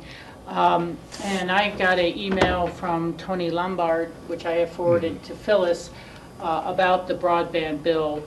And they're kind of looking for, do we have anyone in mind who might be a sponsor or who can help us draft it? And I know Phyllis is working through her broadband group with Northwest Council of Governments, but that's something we're just going to have to start getting our intern on or something to really follow up with Tony and let him know what we're doing. Okay. That's all for me to add. Jumping to QQ. Sorry about that. I had to slip out for a second. QQ meetings next week. Okay. That's all I can really say. I did comment for QQ in Glenwood Springs at the end of September when the Colorado Water Conservation Board was taking public comment on the state water plan. And I would say it was interesting. There was a lot of emphasis each time with the comments on one topic or another. Past comments from QQ have been about having a better conservation plan and more aggressively on those areas. But this time the focus was on the recreational economy that we all enjoy in the West Slope and why that is so important to our communities. So there were some rafting guides and some trout fishing folks and things like that, all giving that sort of comment. But afterwards, the spokesperson for Colorado Springs Utility, Mark Pfeiffer, who used to be with Aurora Water, said, but you know, our backyards are our recreation on the Front Range, and that you may have this great public recreation resource, but it's our backyards that we need for the next 4 million people who come in to have their recreation with green, fully irrigated Kentucky bluegrass backyards. And that's really kind of discouraging, because I think that's got to be the biggest challenge in the state, is to get people to take the need to conserve and in future growth very, very seriously. You know, all you have to do is read anything in the papers today about the California drought, people running out of water, wells going dry, lawns browned out, and know that, you know, why build for a system that's collapsing? Why build to a resource that just really doesn't exist at that level to support that? And the arguments are being made heavily that it's the real estate values of the Front Range that will suffer if the next homes for the next 4 million people can't have the same type of green infrastructure that the ones of the past did. And I think we're just beyond that point of being able to squander the water resources that way. And, you know, it's not to say people can't have some irrigation, but if, again, we're trying to recreate Atlanta in the Front Range, where our rivers are going to be toast. And so it's clear the #1 plan from the Arkansas, their #1 project, the Arkansas Basin, is to proceed with what used to be called PSOP, Preferred Storage Option Plan, increase the storage at Turquoise Reservoir, increase the storage at Pueblo Reservoir, and then start exercising and develop the equipment to take and perfect the conditional rights on the Frying Pan and the Roaring Fork to take an additional 20% of the water. So we're seeing that very clearly is coming out, and those sort of programs are listed under the IPP, Identified Projects and Processes section of the report. That's all separate from the desires to find a whole new 150,000 acre feet for new supply. So this is, we're just kind of outnumbered in this when you get down to what people think about the future of the water in Colorado. So that's a QQ report. Club 20 hasn't done anything since the fall debates, and they're active on any number of these issues that are out there. They're trying to get people to attend the governor's new oil and gas task force that's looking at the compromise language. They're having their meeting in Durango later this week, and they're sending out notices we all received that the waters of the U.S. comment deadline has now been extended till November. So I know John Ely was going to bring that to us tomorrow, but it is not going to be as timely as before. We have one more month. And the Basin Roundtable did not meet at the end of September. I think they are meeting on the 27th. Yeah, we are meeting this month. Related note, it wasn't exactly the Basin Roundtable, but last Wednesday I was able to attend in Denver the Legislative Interim Water Review Committee, which Gail Schwartz is the vice chair of that. And they were holding a Metro Denver Roundtable input meeting. And the Denver Metro Basin Roundtable was meeting jointly with the South Platte because they are in the South Platte Basin actually.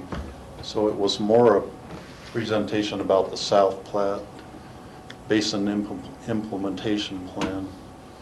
And I mostly just listened because I wanted to hear their comments, but one, I think, important bit of information I came away with, I've been trying to come up with a substitute for Kentucky bluegrass for lawns. And there is a plant, tall fescue, that has been identified as something that would use a lot less water and still makes for a nice lawn. So tall fescue is something that I want to do some more research on it and see how much water it might actually save, but that there is some hope in that direction. And there also was a couple of people there who were really into xeriscaping for lawns in the Denver area, and they've already done it to their lawns or are urging other people to do that. And the Denver Water Board actually is urging people to get in more into xeriscaping.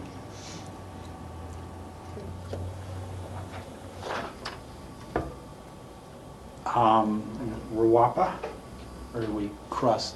Yeah, just want to make sure that was covering everything. Yeah, I think that was covering all the watery stuff. All the water ones. Ruapa gave $5,000 for an economic plan that's being shepherded by Warren Ford Conservancy for the Frying Pan Basin. So along with they've already done a study and putting together a study on the biology of frying pan.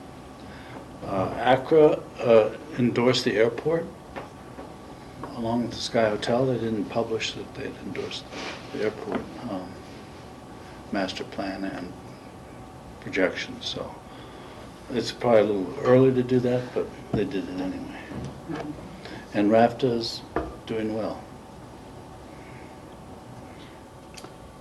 Senior counsel? Sorry.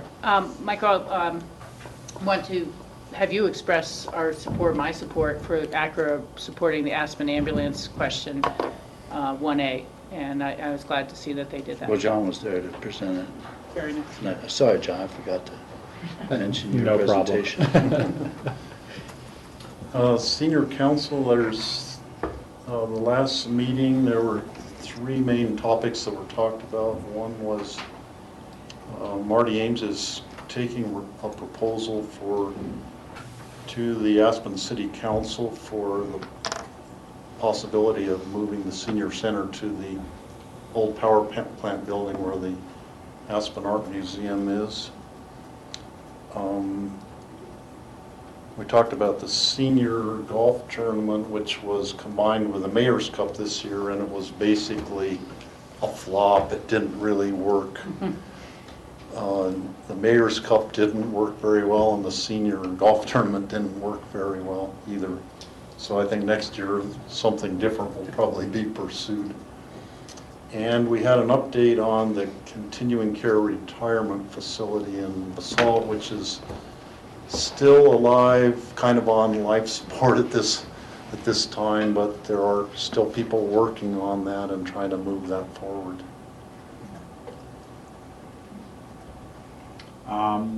Nordic Council? Nordic Council, I did not attend, and Intermountain TPR, we had a good presentation today. Yeah, we did. Open discussion. John? Yeah, I've got a couple items. I think I'll start with one that George had brought to my attention, which is the Basalt Chamber of Commerce is considering an application, a quick application, although they've been talking about this for some time now, to designate the frying pan as a scenic byway. They got the support of the Basalt Town Council on, I think that's back on September 23rd. George forwarded an email, I believe that was yesterday, George? Yes. That he had received where they're seeking letters of support for an application to designate the frying pan as a scenic byway by October 15th. So that's coming up pretty quickly. Generally, the designation of a scenic byway doesn't create any, to my knowledge, doesn't create any special requirements, but it does provide some resources both to promote the area and you know, get its history out and really designate it as, you know, one of the special places that we have. It provides funding for And it different provides projects, funding. whether it be river protection restorations, safety improvements, historical structures. So it's similar to the byways up in, on 133 where the Elk Park received a substantial amount of funding for that. So it's a funding mechanism to help preserve, protect, and enhance an area. I'm more than happy to support that sort of designation going forward. The only thing is, I know that at the federal level, they have stopped funding the Scenic Byway Program in all these most recent continuing resolutions. So I don't know that there really will be more funding coming forward for those pots of interest in the past. I don't think the state has a separate pot per se, but I'm not opposed to it, and I think we should lobby for funding for the Scenic Byway Program.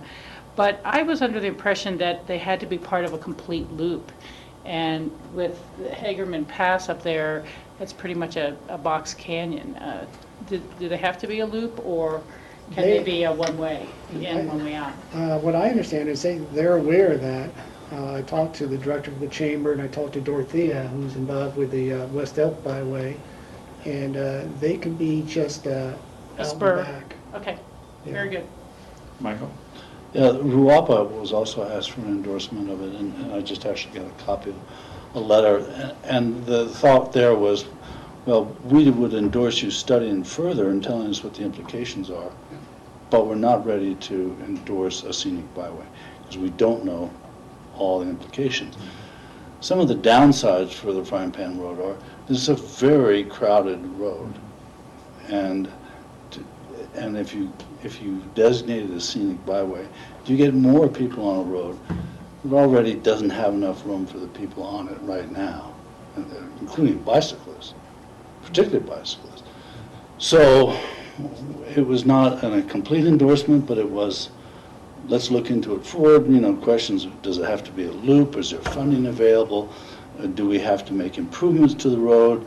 You know, what are the implications of it? So that's what UAPA is. Yeah, and I agree with that, and so I would suggest that we go ahead and support the study of a scenic byway, but ensure that there's an adequate outreach program from Basalt residents to Eagle County residents to the Frying Pan Caucus, and to address some of the possible positive and negative impacts. I agree with that direction. That's a little bit like how people have been asked to support the process of determining whether the Crystal River should be designated. Right. They haven't actually gone forward to support the designation as wild and scenic, but are interested in continuing the process. Other open discussion? Just a note that in addition to our Phase 3 outreach, where we've been, I've started with coffee chats, and we're going to be doing presentations to the municipalities. We are going to be doing a ACRA membership luncheon on the 23rd where we're presenting. So Michael, just so you're aware, I don't know if that made it onto the radar screen at the last ACRA meeting, but that's something that's gotten set up since then. I'm sorry, what was that? An ACRA membership luncheon where we're going to talk about phase 3 of the air services study. And then the last thing we already talked about was, we had the 2015 Plaza 1 dates, and it looks like we will be out of Plaza 1 for roughly 7 meetings during elections. So we'll be doing the same kind of scheduling to find meeting rooms next year. What was the issue this year with the Rio Grande? Because I know we were able to utilize it in years past during this time period. The board actually, there's 2 issues really. There's one where we're directed to find space that maybe had better quality for sound and video. And then we do have some meeting conflicts in there at the Rio Grande. I just don't remember what those are at this point. Next year, the conflict is very clear. The city is having to move out of its lease space on Hopkins Street, and they're going to be utilizing the Rio Grande for office space at that point, so it just will not be available. Michael? Yeah, I think, we should really bite the bullet, probably rent a space and not be concerned with live broadcasting, but because nobody's watching it live right now. If you're watching it live, call me at 970-379-8933. Tell me that you can't do without it being broadcast live. I think most Pick up the people, phones. I think most people watch it in the evening or late at night, and so we can set it up so we can broadcast later and have people view it. But I don't get the feeling that I would like to have a secure place to meet without having to jump around, that allows them to set up a system that at least can video it, and we'll have to bear that expense. That's my feeling. I would agree with that. We're into the off-season, so I think there may be some conference space available at a reasonable price at this point. And yeah, I agree. My concern I mentioned earlier was that we have to be out of this room at this time and this room at that time because other people are using it, and we may be in a good conversation and we don't want to cut it short, and we're jumping all over the community. So we could find one spot as a nice conference facility to be able to do our meetings off-season time. I would pursue it. We will definitely look into it because it has been quite the scheduling gymnastics that Charlotte and Susan have had to go through to just try and find the spaces we have. It's been more difficult than in years past. Other open discussion, commissioners? That's it then. I will adjourn today's meeting. I was going to call Michael as a joke. Yeah. Speed dial.